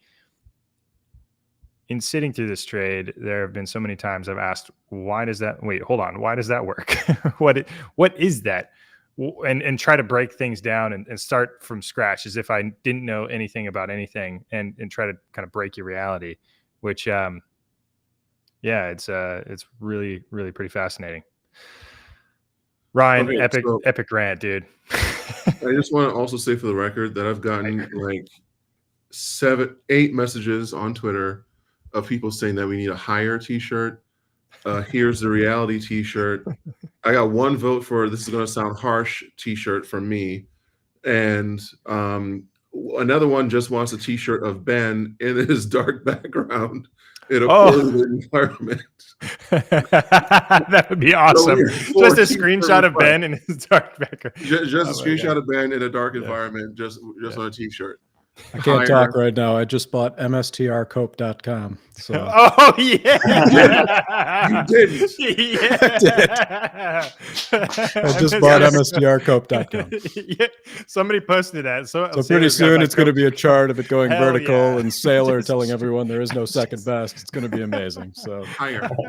I was busy. Sorry, I wasn't paying attention. I was working. Oh yeah, amazing, absolutely amazing. Oh, I love it. No, we need merch. We need those t-shirts. We need some merch. We'll get on it. We'll get on it. Adrian, the other question I've got for you is at what Bitcoin price are you going to be jacked? I feel like you are like one of the most level. You're like, oh, the Bitcoin price has hit 94,000, and you're just so level headed. At what point are you jacked? Is there a point where you're just like, hell yeah? So here's the thing. This is the result of trauma from being in Bitcoin so long. So I post when Bitcoin is breaking all-time highs just because I'm trying to get other people amped up, but I'm not. I feel a little tingle, but I'm not really amped myself. In the plums. I would say that at, I don't know, I'm like Ben. I don't really count my Bitcoin in valuations of my net worth and all that jazz, but $500,000. Okay, 500,000. 500,000. We're Adrian's partying. At 500,000, like I joke that I'm not responsible for anything I'm going to post for 48 hours at certain price points, but I do mean this. At 500,000, if we have a true north stream, I'm going to warn y'all ahead of time. I don't know what my mental state will be. It's gonna be so lit. I will be completely turnt. I will be lit. It'll be me at my most belligerent. I can promise. We'll have one of those DJs. We'll have a DJ on set. You know, like everything. Yeah. We'll be partying. There's me lasers in the background. Well, no, at 500 grand. Also think about what MicroStrategy will be at that point. I would think all of us are in Vegas or Monaco somewhere doing shit we shouldn't be doing. Doing cool shit. Yeah. Right on. Man, how fun. I ultimately I'm just having a ton of fun doing this. This is so interesting. Like we're at the knife's edge. Everybody on this call. Well, we've got 14,400 people, by the way. So thank you for everybody watching. I'm having so much fun learning about this stuff. Like, I think that's why I'm having fun, is because I'm learning literally every day. I'm training my brain. I'm thinking about different perspectives of the market. I'm looking at different call options. I'm on the phone with grain of salt in the morning, like figuring out, okay, like if I roll this in Fidelity, like what do my options positions look like? And we're like strategizing together as a team, which is crazy fun. The Discord, I popped into the Discord last night at like midnight, just to tell them everything I was going to do in the options market. And I think I got like 6 or 7 responses. People were all jacked up and it was cool. You know, we're like popping in, and there's just so many ways to participate and learn from people in many different perspectives. So yeah, man, I'm having a ton of fun. This is so cool. Just an update on the business. I also own CopeSupercycle.com. So we're going to get a feed of all the bear posts coming in. We're going to put them all out there. It's going to be fun. It's going to be fun. My God. The Cope just business updates. We can get back to the other stuff now, but just wanted to provide up. Priorities. No, but honestly though, I'm a grade A troll. People are going to learn that one day. Just wait till we buy Bitcoin. Well, yeah. What? With the whole notion of fun and whatnot, I do want to touch on something. So Grain was talking about, when you make life-changing gains and taking 20% off the top and paying your taxes. The two things that have saved me a lot of money: having an accountant and a financial advisor. That's the first thing. And the second thing is understanding that Uncle Sam wants us cut, but he does take installments. So a lot of people are afraid of the tax bill they're going to hit. If you have a good accountant, they can set up a payment plan for you with the IRS, and they'll take that. They'll charge you a little bit of interest, but if you think but if I could keep it in Bitcoin in the meantime, if you really think about it and you really play it out, let's say you have a $400,000 tax bill. What makes more sense? Dumping $400,000 on the table and walking away, or paying a few thousand a month over the course of, I don't know. One of them I have is for like 8 years. So there's other ways to get around the tax bills, and there's other ways to keep your capital. We should be thinking buy, borrow, die, not pay my taxes, then take whatever I have and keep it, safe. There's other ways to do things. Not financial advice. I haven't used a credit card in like 5 years. I use Margin. Whenever I need to buy something, I use Margin. It's a lower interest rate than a credit card, and my credit rating hasn't really budged much because I'm still paying off student loans. I haven't paid them off yet because I'm keeping things active. Whoa. Okay, hold on. That's cool. So you turn on your Margin on whatever account you got, and you're able to just like deposit or like just pull that money right out of your account. Yeah, I do that too. Yeah, on Robinhood is that easy? Think of it this way. Man, I could have quit. Even if you have like an 800 credit rating, right? You're still paying what, 20% interest minimum on a credit card, 22%, something like that. Margin is 8%. Margin is proportionate to your holdings. You don't have to sell anything, right? If you're taking something out on Margin. So people don't think about buying that big screen TV or that new fridge on a credit card or in store credit that they're paying 20-25% on. But instead, if you think about your Margin as a rolling line of credit, you can take out on Margin, you can buy what you need to buy in cash. You're not accumulating debt. If you have capital coming in, you just put it back into your account. You're not selling securities, you're not selling your assets, and you're going off with time. Or Bitcoin. I've been borrowing against my Bitcoin for 7 years now. Unchained.com, NFA, but Unchained.com. So, I was one of the early adopters on that. Yeah, and like this is so important, right? This is so important, and why people will not be selling their MicroStrategy shares. They're going to be doing the same thing, right? They're going to be holding their MicroStrategy. They're going to be insane, psychopathic, crazy hodlers, right? That's the people that hold Bitcoin are also holding MicroStrategy, and there's other structures where you can leverage that. Like taking on debt, like you can use that capital without like selling anything. You guys talked about that last time a bit, right? There's so many ways to do it, right? Like a covered call strategy is another way to do it. I know Ben is working with his dad on a covered call strategy, which is like, oh my God, if you're close to retirement or even not, a covered call strategy could be an incredible option for you, because if you sell a covered call, you generate the yield today. So like you get the cash. If the price of the stock goes above your strike price, you get paid your strike price. So if you sell it like super far out in the tail and the price of the stock doubles, you're like, I'm cool with it doubling anyway. I'll sell 400 shares at double the price when I sold the option. Plus I got the option premium up front. It's like, it's insane. It's a win-win, no brainer. Like you can have this stuff there's so many ways to use it without just like dumping it on the market. And this is so much different than like GameStop, right? Like GameStop, everybody's like, how do I exit? How do I exit? Oh my God, what do I do? And like everybody got wrecked. People got completely wrecked because of Roaring Kitty. Everybody's like touting him because he's got $250 million grain past his ass.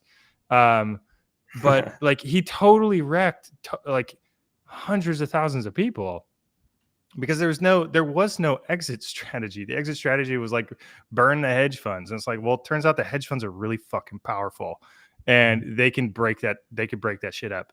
You know what they can't break up is Bitcoin. You can't call the Bitcoin CEO. Right? Good luck. And it also, Yeah, we haven't even seen a squeeze initiated by Bitcoin yet. no, Right? no, yeah. Like, yeah, Bitcoin's going up, but we haven't seen the moves that we're talking about here. And that's the biggest thing. Like MicroStrategy stock might shut off, but that doesn't stop Saylor if he's got a bunch of capital from still buying Bitcoin in the my market. God, could you so he can keep imagine? buying, and the Could you stock's going to turn imagine? back on again, and he doesn't care. It doesn't make any difference, right? So, I mean, there's just this weird scenario where you get the squeeze on the Bitcoin side of the house that nobody can shut off. And they can stop all the stocks all they want. They can stop the ETFs. They can stop all this stuff for a little bit. But as soon as they come back, right? I mean, it's just going to keep popping. And there's no stopping a Bitcoin squeeze. You can't call anyone to shut it down, right? So like you were saying, Jeff. So Could you who knows what the you possibilities imagine? are? Could you imagine like the MicroStrategy gets shut down for a day or two because it's just like complete and utter mayhem. Nobody knows what anything's going on. There's just no shares available. And Saylor's again sitting back in his recliner in his yacht, and he's got like $10 billion of dry powder, and he's like just pressing the buy button the whole time, and the thing just keeps running. Oh my God! Oh, Yeah, one wait till he quick goes note. and pulls it. Oh, sorry. Go ahead. No, go ahead. I was going to say, wait till he pulls out, $100 billion ATM, which he ATM. probably wouldn't be able to sell his ATM. So hold It's on. coming. But he's got that so that when the circuit breaker turns back on, he's, collecting his money on the pop and volume that comes when it starts back up. And then he's issuing, because of our scale, $10, $15 billion convertible notes. So he's sitting there on $10 billion, just buying. Just He can buying. use that. It makes no difference. They're not shutting off It's bank insane. accounts. So who cares? Right. So the possibilities are wild, right? That's why you got to Really stop worried. yourself from letting your Yeah. head spin, because it is, right? It gets nutty. I thought about it the other day. I was like, is he kind of worried he might just buy all the Bitcoin? Like if I were him, I'd be like, maybe I'm going too fast here. Like No. I No might end up way. buying all the Bitcoin. Obviously he's not doing that, but it's like, wow, There's it's always getting gonna be sellers, so out yeah. of hand. It's like he is buying it at such a rapid rate. It's amazing. Well, but that's the point Well- of the Bitcoin price needs to go up to meet that, right? Right. Yeah. Like these Yeah, people need to stop. Like, I'm not selling in mine right here. You're out of your mind. Are you kidding me? We're a long way away from where I'd even consider it. Right. Yeah. So eventually you're going to get rid of all these buyers who, for whatever reason, are getting out right before things finally start going our direction. But eventually you'll get through those, and then it gets really thin. Right. So now he starts buying, and he's just going to be buying. Right. That's what he does. And if he's got competition, more and more are popping up. So you've got more people buying, but the margins are getting really, really thin. All of a sudden now you're getting that supply shock dynamic where you're trying to find what is the next price someone's willing to sell them at before I've got capital I need to deploy to buy Bitcoin. Where does that meet? Right. You could start getting those squeezes. But to me, that's the first thing that needs to give that'll ultimately slow down his accumulation, is the price needs to adjust for this level of demand. I don't think the price is pricing in the level of demand that's coming for this. No. Well, I just don't see how it stops between 120 and 200. Like if Oh, it definitely doesn't. It does. just There's doesn't. air. Like, There's nothing but air between those prices. Yeah. Yeah. Why would you pick 160,000 to sell your Bitcoin when you know it's going to 200 or 400? It's like, what? Yeah. There's an Who the fuck is who's setting up buy or sell orders at 160,000? Right. Even if you Like, were a big seller, why wouldn't you just pull them at least for a while and just yeah, go, let it run. I'll come Yeah. back later, right? Like, See where the market's at. Yeah. Yeah. Oh, but it's one point of crazy. clarification I want to make with something I said. I do use a credit card, but it's through my LLC, not my personal credit card. Just want to make sure I said that. Two, this is why I think I say Saylor can get they can get to 1 million Bitcoin. I think MicroStrategy can by 2032. As the market cap grows, as the price of Bitcoin grows, the opportunities for buying Bitcoin are going to grow. Ben has the awesome counterpoint to that with the nation states. They can print the money to buy the Bitcoin, so he's going to be up against that. That's going to be the major headwind. But if there is anyone that's able to get, and I see in the chat, get a Nakamoto, get to that 1 million mark, I think MicroStrategy has the best bet. Mag 7, they come in now, they try to do it. They're going to send the price into Valhalla by tomorrow, and I'm going to be doing all kinds of strange things in a Bugatti, right? So it's just not it's not going to be practical for them to get involved. So I think that Saylor, this is why I said I think I was on a Monday call that I think that MicroStrategy is a one of one because of who Saylor is, because of the company, because of the head start that they have. Like Ben has said, when people say what's their moat, the Bitcoin is their moat. First mover advantage is the moat, right? So we got that. Now we got nation states. So I think it's going to be Saylor, and it's going to be nation states, and then it's going to be like the Semler Scientifics and below that are going to be adopting Bitcoin treasuries and really making explosive changes because of that. But in between there, those larger companies like Dell and up, I don't see it anymore unless he can Jedi mind trick Microsoft. The fact that he has 3 minutes, I'm like, Saylor with 3 minutes, you do a lot of damage in 3 minutes.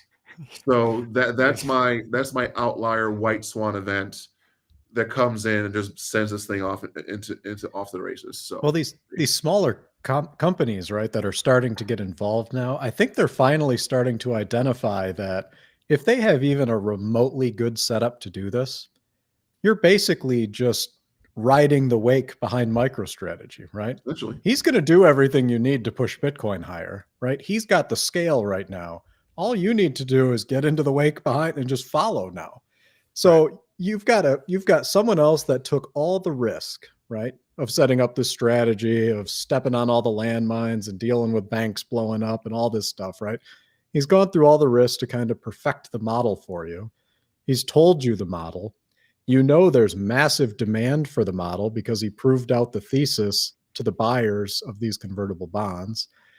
And now they might even look at you as being the better play because you're starting from a lower entry point, right? And so your volatility is just kicking up. So if you're even a, $1.5 billion company that starts doing this, all you need to do is take this playbook, get the Bitcoin on your balance sheet, make it a meaningful piece of your balance sheet to start realizing the volatility that'll kick up the liquidity on your stock. And then eventually you can enter this convertible bond market and you can just coast behind MicroStrategy that's going to continue doing all the heavy lifting for you, right? Someone's going to want that opportunity, right? I can't believe that there's not 10 of them now starting to compete just to be the one closest behind the wake, right? That just gets long, right? Because he's taken all the risk out of the strategy for you already. He's got scale now. He's doing this. He's not doing this with $500 million anymore. He's doing it with $3 billion at a clip, plus $20 billion of ATMs, and he's not going to stop those. So he's going to be doing all this buying. He'll do the work for you. You just got to get on board. So they're coming. They're definitely coming. The question is just who. I don't think it's Mag 7. I would love if Microsoft bought. That would be good for my real estate price in Seattle. like Microsoft doing well because of Bitcoin would be good for Seattle. So I'm bullish from that perspective, but I don't think they may not get there. I think there's a higher likelihood for a company that's like under 100 billion where you can tuck in and, like you say, be the first one that's like grabbing onto the back of the boat, like holding into the wake. I'm just like, grab Superman's cape and let him fly with you, right? That's really all you got to do here. And yeah, it's not going to be the Mag 7, right? I still think their hand's going to get forced and they're going to have to convert some cash to Bitcoin, but they're not going to do the leveraged model. No, right? No. They've got too much scale, too many other assets to contend with. That's going to be too rough. But some of these, smaller cap companies, you might get one that's a 15 billion that's just got a really clean balance sheet, a ton of cash and a ton of free cash flow that could definitely tuck in behind this and just, get moving. So we'll see. I think they're going to come. It's getting too loud, right? You're seeing too much success. Way happening. Too loud. Yeah, there's got to be a major holder of one of these companies that wants to make $5 billion. Well, there has to be. Also, like, look at Semler's stock price. Semler doesn't even have an options market. Yeah, a lot of people owe them an apology, by the way. Yeah. So a lot of people do. For a long time, they got so impatient. It was like 4 months. Like, relax. People they say they're low time preference Bitcoin holders, and they're not. But like now, instead of just MicroStrategy, right? You have another non-Bitcoin mining company that's adopted a Bitcoin treasury strategy, and you took this company that was dying, and all of a sudden you've got this surge of lifeblood. You're like, okay, I have a pulse again. I have a pulse again. Maybe I pull out of this. Maybe I survive. And it's crazy. I mean, we're still so early. Like I saw on LinkedIn a month ago, somebody's like, how does Lemonade survive? And I said, well, add Bitcoin to your balance sheet, offer convertible debt, increase the interest in your stock and the options market, increase the volatility of your stock, raise capital via convertible debt, use it to buy Bitcoin, and boom, you survive. Like you can buy reinsurance still, like your company makes it. And like, I think I got a couple of people laughed at it. Like their responses on LinkedIn were like literally the laughing post. Like they thought I was a joke. And I was like, this is dead serious. Like this is how you save your company. If you don't do it, like you're probably going to die. And people will be faced with that in the future. It's crazy. Also, the price of Bitcoin is about to hit $97,000. I think there was a wake up where it did hit again. Sailor's on his like recliner, like just watching True North, getting in the buy button. He's like, for every 1,000 increase in people that are watching the show, I will buy 100 Bitcoin. Can I just tell you how miserable I'd be sitting here right now if that sell-off at the end of the day didn't happen? Like I was about to be so furious sitting here watching the price climb, watching Bitcoin price. You locked it in. I would have been furious. I was going to be fuming if that didn't play out. Oh man, you called it though too. So Ben, like, or everybody that's watching, we've got a little group chat that we keep track of, throughout the day. And Ben, like 30 minutes before close, he's like, I'm waiting for the wick down right before close from the convertible debt hedging. And I'm going to get in long. I'm going to attack the tail. I think that's what he said. I'm going to attack the tail big. Well, that's what I was like, get in there. And he's like, I already did. For those that don't know, like when we say attack the tail, that's effectively buying tail call options, like relatively short dated, not like incredibly short dated, but like February, March, April, June. And because it's like the call skew, there's so much volatility and potential upside in those options positions. So that's what we talk about. Anyway, Ben, congratulations. You got the little wick down and you were able to sneak in there like a little savage. I did it at 6:35 in the morning, my time. This stuff is like, I don't sleep too much, about 5 hours a night these days, which is way more than Ryan. Apparently he'll go 2 days in a row without sleeping, which is just totally savage. Rock on. And, but just waking up and powering through and getting my trades in. So the thing is, right now we're at the part of the cycle where what we're going to see soon is what I call the refresh part of the cycle, where you refresh your phone and it's like, oh, I have more money, and you refresh it again, oh, I have more money. And I think that's coming up here in December. The refresh part of the cycle, I really do, because this thing's just running, and it's. Say that again. What do you mean by the refresh? What do you mean by that? Well, you like you're looking at your balances on your phone. You just refresh the app, and it's like, oh shit, I have more money. Refresh. All right, we're at 97,000 on Robinhood. We hit it. We are. MicroStrategy and after hours is at 512. Holy shit!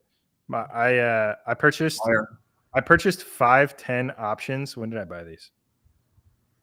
On October 29th, right before the earnings call. Hell yeah.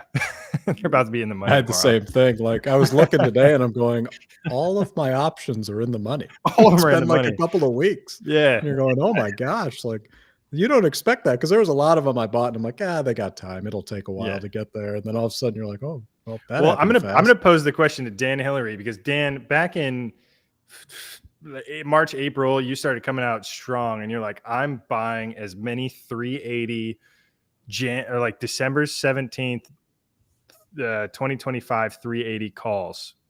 And that was like the entirety of your position. You're like, I'm levered long. I'm at the farthest option, tail option. You were like walking through the Black-Scholes model. You like had everything. You're like, this is crazy. I'm in this position. Now all of those are in the money by 100%. Yeah. They're starting to slow down. It's kind of bumming me out. I was like, I have to hold these for a year to get long-term cap gains, and then, sell one to exercise a few. I was like trying to plan my tax strategies. And I had some 250s as well. And now I'm staring at them like, these things are performing like what was I doing? Yeah. But that was the highest you could buy. I think that was the thing. It was like 380 is the highest. Yeah. At the time. And like, when you look at this, you look at how on earth can any dealer or market maker hedge this, right? Like you just can't sell puts low enough. Like you can't sell a put below zero. No, right? Like you can't sell a put below zero. So how do you, and there's not that many people that are buying the puts on the downside. Like so many people are just so levered long without buying the insurance side because they think it's going higher. There's just not a ton of not a ton of options out there. It's crazy. So Dan, all right. You're in a taxable account. You've got 380 long tail calls. What's your? Yeah, that's taxable. But the biggest trade I think was Josh Mandel's trade, and then I put some. And did you guys do that as well? Right when we were talking about the period where there's kind of a blackout before earnings. Yep. I didn't even know that, but I put a ton of short dated stuff in September, and those turned out really well. And then that was also I've never had like a corporate job. I've never had an IRA. So I was like, okay, I need to open one of these. Like you guys are all trading in IRAs and I'm taking tax hits over here. So I put like 7,000 in on that trade, and that's up to 150 grand in a month, 2 months. And so like that trade's been pretty good. Yeah, you're not the only one getting smashed by taxes. I'm getting smashed by taxes too in several, right? Part of the problem is, you want to make all your money in tax advantaged accounts, right? It's great. The problem is you're locked up for decades still, right? Unless you take so you got to balance, the amount that you're keeping in your retirement accounts. If that's your only focus, well, that doesn't generate anything you're living with today, right? Yeah. So I'm willing to take a bunch of the tax hits to generate the money that I can work with right now. Yeah. To the extent I have to. If I don't have to, if I can exercise and push that out and, do all those things, right, then I try to do that. But sometimes you got to move fast or you're rolling something, and it is what it is. You just so put Ben, that cash to the side. And you're working on like a livelihood, right? Like meanwhile, you have Grain of Salt who's playing a game. He's playing a game. He's got a 9-figure account and he's playing a game in a tax advantage account with the market makers, understanding that the math, the algorithms, asymmetric information, and he understands where the power's going. So him, like, I wouldn't be surprised if tomorrow morning he's going to post, I bought all of the 900s, 990s at March, April, and June, and he rolled higher. I wouldn't be surprised if that's the case. And he's the one buying these strikes. I just went through the open interest, and it's like none of the strikes, all the out of the monies are kind of boring. Then there's a ton of open interest at those highest strikes. It's him. It's literally him. Yeah. It's like, now I'm this morning, and it was him. I'm following him now because I've got a similar, and I mean, it's not 9-figure position, but it's a similar type position in a tax advantage account. I mean, I've got 2 accounts and kind of running them simultaneously. So it's like, I think I said this previously. It's basically like I'm running 2 different businesses. I've got this taxable account, which is a business, and I'm taking a strategy with that one. So like the Robinhood gains that I show, that's all a taxable account, which is just a much different strategy. And then I have this like tax advantage account, which I can't touch for 30 years. And that's a game, right?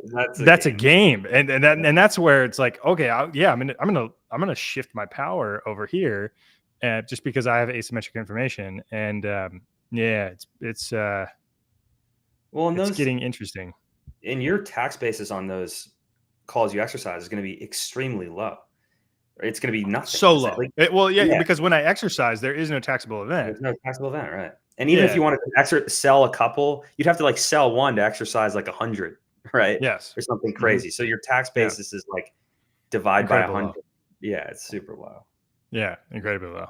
Incredible. Yeah. But it must have been tough, or I don't know. I feel like it would have been kind of tough for you, like watching those kind of performing like equity, thinking I could roll these.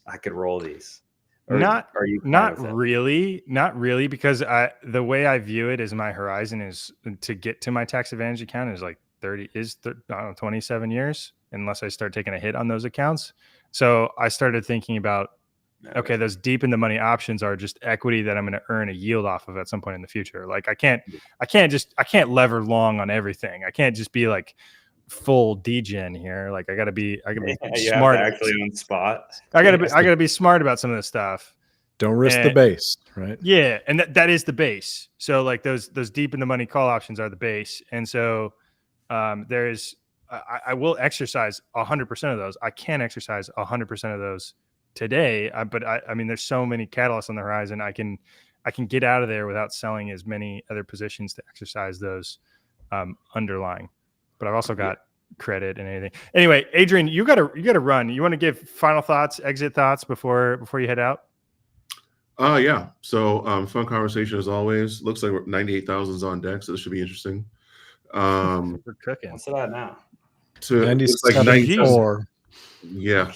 Someone's Although buying. it's jumping in increments of 100 right now, so it's Yeah. getting pretty thin up there. Yeah.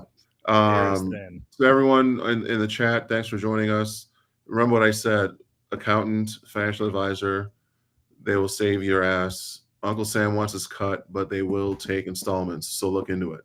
I've had some nasty tax bills that I shouldn't have paid because I didn't figure out all the ways to wiggle through the system. So it costs you money to pay for a good accountant, but they save your butt. So just look into it. And you may need a business plan to prove that you need the capital. There's all kinds of different things you can do, but just look into it if you can. And also, things are about to get really hot, man. I think that we are all in for a wild ride, and I'm excited for it. I'm still not going to sell my Bitcoin at 500,000, but I will get excited at 500,000. So I hope that we're going to have that moment in about a year, hopefully, if I'm right. And I love doing these. So yeah. Put my comment up here so Adrian can see if. That's all I see right now. Somebody had a little too much cider. I think I meant to say it. He just wants you to see his comment. Hilarious. But yeah, so there's all kinds of things that we have in store for us. I think that all of us have stayed in the trade. I know it was hard in the summer months for a lot of people. So if you stayed in it, You're being handsomely rewarded. Yeah. yeah, exactly. Dollar That's cost average. I mean, pretty I was much. buying. I'm still buying. I am too, for sure. Every other week, I'm like Bitcoin every day. I buy Bitcoin every day. I buy MicroStrategy twice a week, and I'm buying options whenever it makes sense. It's like people, what's your strategy? More. Yeah. Like more is my strategy. It changes daily and like weekly, whatever it may be. But thanks, Adrian. Appreciate it, man. Yeah. Oh, also, final thought. Think long term. The reason why I moved to Arizona, low taxes. Oh, hell yeah. Washington State, no income tax. So if you're going to work and, think about income, but we have this stupid capital gains tax that was approved excess of 250,000. Anyway, later, Adrian. Later, Adrian. See ya. Is that true? Excess to 250,000? Just in Washington State. So if you have capital gains in excess of 250,000, you have to pay, I don't know, I think it's like 7% capital gains tax. So I was like talking with my wife, like, do we move temporarily to Texas for 6 months to buy a place to avoid the capital gains? It's a weird equation. It's a super weird equation. I don't know. We're gonna have to figure that out. That's a 20. Yeah, I've been thinking too. Yeah, I might split time between school in Texas in the spring and get Texas residency. and Florida. Florida's Yeah. the other one. I think there's another state with no capital gains tax. Maybe Wyoming. I want to There's say a one of bunch, those. yeah. Texas, Wyoming. I thought Washington, but Washington was like 2 years Florida. ago, but then they got super hardcore left leaning and said, all these Amazon stock bros need to pay their capital gains tax, and that now like Bezos is like, fuck that, I'm moving to Florida. And it's super short-sighted from lawmakers. I'm really pretty bummed about it. And it was on the ballot this year, and it was reaffirmed. Total bummer. But Nevada's another one. Interesting. But you just have maybe get a condo somewhere and just like spend a bunch of time there. It's actually cheap. You can get a sick place in Vegas, like a really nice penthouse for but then you're in Vegas. Yeah. I guess the Red Rocks are cool. I don't know. I hate the Strip, but like the outdoor stuff is pretty cool over there. I guess there's like Reno. Yeah, I guess Nevada's out of the question. Reno is pretty trash, but you're close to Tahoe, I guess. I guess you could be in Tahoe. That's probably how you do it. I heard of someone who did that. You get a spot in Tahoe on the Reno side, but then your homeowners insurance or whatever is $1 trillion. Like it doesn't even make sense to live there. You can't even get insurance. Anyway, wow, what a day, huh? Tomorrow, like I was talking to Mike like earlier today, and it's just crazy. I mean, we're in a crazy world here. It's like what day is it? I thought it was Friday. It's Wednesday. And we've got a big week ahead of us, right? So Thanksgiving. Thanksgiving's coming up next week. Ben and I have put out this theory that it makes sense to not tap the ATM next week because of Thanksgiving. You got all this like social energy, social pressure, and people are going to be showing their gains. They're going to be giving orange pills all over next week. And I think that there could be a lot of buy side pressure. And if MicroStrategy takes the foot off the gas on the ATM, if they need to, honestly, I mean, shit, you could still probably raise $500 million pretty easily on the ATM and not make a dent.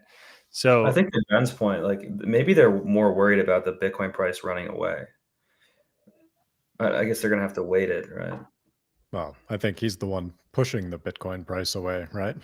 Yeah. So I think he's got a little bit of control over that, because I think Marathon is probably getting pretty close to being done buying if they haven't announced already. I don't follow them very closely, so I don't know. But I mean, MicroStrategy hasn't even announced the full, like I haven't seen the indentures actually get released yet. So that'll probably be tomorrow at the close, but I'm sure he's already buying. I mean, this sure looks like what happens when he starts buying.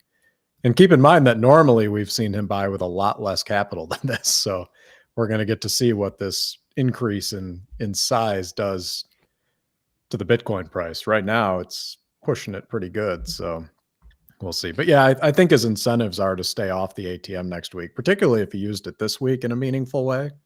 He can afford to skip a week and not, lose any momentum, because he could just, keep the ATM money that he's got and start buying Bitcoin with that next week, right? He can use the ATM money this week and he can start buying next week with whatever he got from the ATM, right? So, and slam it into Friday. I mean, he could announce on Monday, Tuesday, or Wednesday next week, hey, I bought another 80,000 Bitcoin. Here's the updated share count. Here's the market cap of the company. It's $175 billion. The QQQ ranking on Friday, people go berserk because there's this instant like repricing of the NAV. You're like, holy shit, this thing is way undervalued. The NAV just went from 4 to 2, and then the price goes to 1,000. And because there's so much demand from everybody talking about MicroStrategy and Bitcoin over the Thanksgiving week, and all of a sudden you get this like huge QQQ, like you could optimize for this like QQQ inclusion date, and you could get just a huge run up into it where you're saying, okay, well, at this ranking, I'm now getting a $2.5 billion of buy side volume, and that could, oh my god, that'd be enormous. Like that could be a $3 billion like tailwind of demand out of nowhere. With no, for anyone interested, go look at the AppLovin chart. AppLovin. Oh, that's what I want to talk about. Yeah, Jeff, maybe you pull that one up. I pull it up. Hold on. AppLovin just got actually included in the QQQ on the 18th. So did you see anything about that? That was crazy. So I think what happened was, where is it at? AppLovin. So I think what happened was Dollar Tree was doing so poorly that they're like, this company needs to get kicked out of the NASDAQ 100. And they said, all right, I don't know exactly what happened because there's not a ton of detail on what exactly happened here. All right, I'm gonna share my screen. Here we go. Boom, boom. And let's pull us up on the back end so you guys can see this. All right, so here's AppLovin, which is just a funny name. Okay. So right here, 11.4, 11.5, 11.6. So the price of the stock on 11.6 closed at $168.55. November, I want to say it's November 7th or November 8th, it was announced that AppLovin was going to get included into the NASDAQ 100 QQQ, and Dollar Tree was going to come out. I think this was because Dollar Tree's performance was so poor. It was like I don't know, something bad happened to them. I don't know exactly what the details are. I haven't done a ton of research into it yet. But then AppLovin was included, and the price of the stock, it closed at 168.55 on November 6th. And then on November 8th, 2 days later, it closed at 290. So it went from 168.55 to 290. It more than doubled market cap in 2 days, in 2 trading days. And that was getting included at, I mean, Ben, we're talking like 70 billion. Yeah, they were. It was like, maybe it was like 50, 60, it was 50, 60 billion, something like that. They were like barely in to QQQ. I mean, you could probably go back and look at your posts and where they were at, because I think we saw them a couple times peak in there. So I just found out about this today, which is crazy. And this is a one-off addition into QQQ. I don't know what strings they pulled. I don't know who they talked to. I don't know what happened, but you can see that this is like instant demand pressure, right? Going from 168.55 up to 290, which is crazy. Who on this chat has heard of AppLovin? Like, who the hell are these guys, right? And then you've got this. They're actually a pretty strong company. I was pretty surprised to find it. Like when it popped up, I'm going, "What is this? Sham corporation? Like, what does AppLovin do to get into the NASDAQ 100?" But surprisingly, they're surprisingly strong. But you know what? I guess the point I'm making here is that there's no irresponsibly long AppLovin community.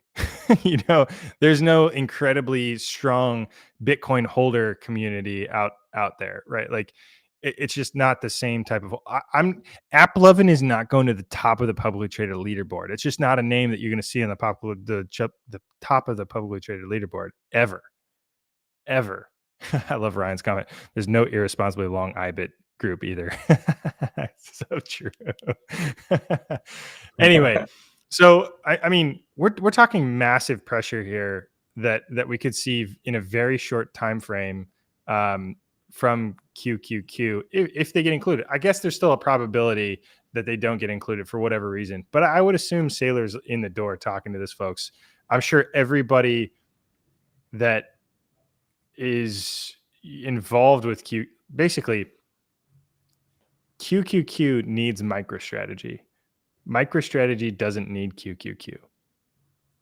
I want everybody to know that. So if something happens and they don't get involved, they don't get included in QQQ, it doesn't matter. Look at what the stock's done in the last few months without being included in QQQ, without being included in this index ETFs. So the game theory is interesting to take into consideration here.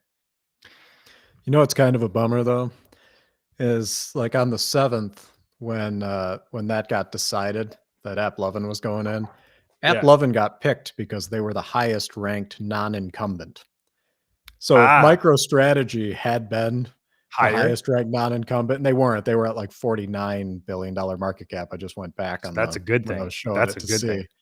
So, it would have been MicroStrategy getting in 2 days ago had they been a little higher. Now it gets weird because you got this whole Palantir thing, but who cares? But but at the time it was really, AppLovin, MicroStrategy. Actually, let's go. Yeah, let's go back. I'm going to go back to it because the important thing here is 168.55. That was the price. they were announced either on the 7th or the 8th that they were getting included, and they didn't actually get included until 11/18. Okay? What are we looking at here? Everybody front run it. Everybody front run the inclusion. They said they're getting included on 11/18, so do not anticipate that the actual inclusion date is going to have it result in a change in price. This is a front run scenario. Everybody's front running everybody all the time with the information that they've got. I think it might be good to kind of wrap up here. I mean, we've been talking for 2 hours and 10 minutes. I love doing this chat. Next week, let's talk about next week real quick. We've got a shortened week. Everybody's traveling. Everybody's going to hang out with family. We are not going to do True North on the Wednesday before Thanksgiving. I know as much as people would like that and share all of their thoughts with their family members and things like that, I'm not doing it. We're not doing it. I need some time off. I need some time to take a break and relax and hang out, go deep sea fishing, doing cool stuff, play some golf. And I encourage everybody to do the same. So take some time, relax, hang with family, and enjoy the time off. This is one of the few times where markets are damn near closed for 4 days in a row. And it should be a good time to take a little break. And then we'll be right back at it on December 2nd and the Wednesday following that as well. Maybe we'll do something on Monday next week. Maybe a few of us will get together and chat through what's going on, but I think we'll kind of leave it with that. So final thoughts: train your mind, train your body, stay cheerful and constructive, upgrade the world. So upgrade the world, whatever you're doing. If you're going to retire, fine, retire, go do something better for humanity. Whatever that is, I don't know, figure it out. And that's all I've got. I'm going to pass it over to Ben, Dan, and Ryan for final thoughts, and we'll go from there. I think you summed it up nicely. I think that we're in a pretty exciting and a pretty unique period. And I know a lot of the people that we see popping up in the chat, they've been on this ride with us for a really long time. So we're hitting the part now where, everyone's going to tell us that this is a fluke, but, this whole community has been talking about this opportunity for a very long time. It still seems like we're at the starting line to it, but it's nice that you see the people that have been along on this ride with us for a very long time sticking around. You're getting the messages about good things happening for people. It's just been a lot of fun to see the improvement in the community. So kudos to everybody out there that engages with us, that watches these streams. We have a ton of fun. We wouldn't be doing it if people weren't interested in what we were doing. I mean, we'd probably all still be talking about this because we can't help ourselves, but we're glad you guys are along for the ride. You've been a huge net benefit to this whole process. So thank you all. Absolutely. And Ryan, before you go, check out MSTR True North. That is our Twitter profile. Check out Irresponsibly Long Community on Twitter.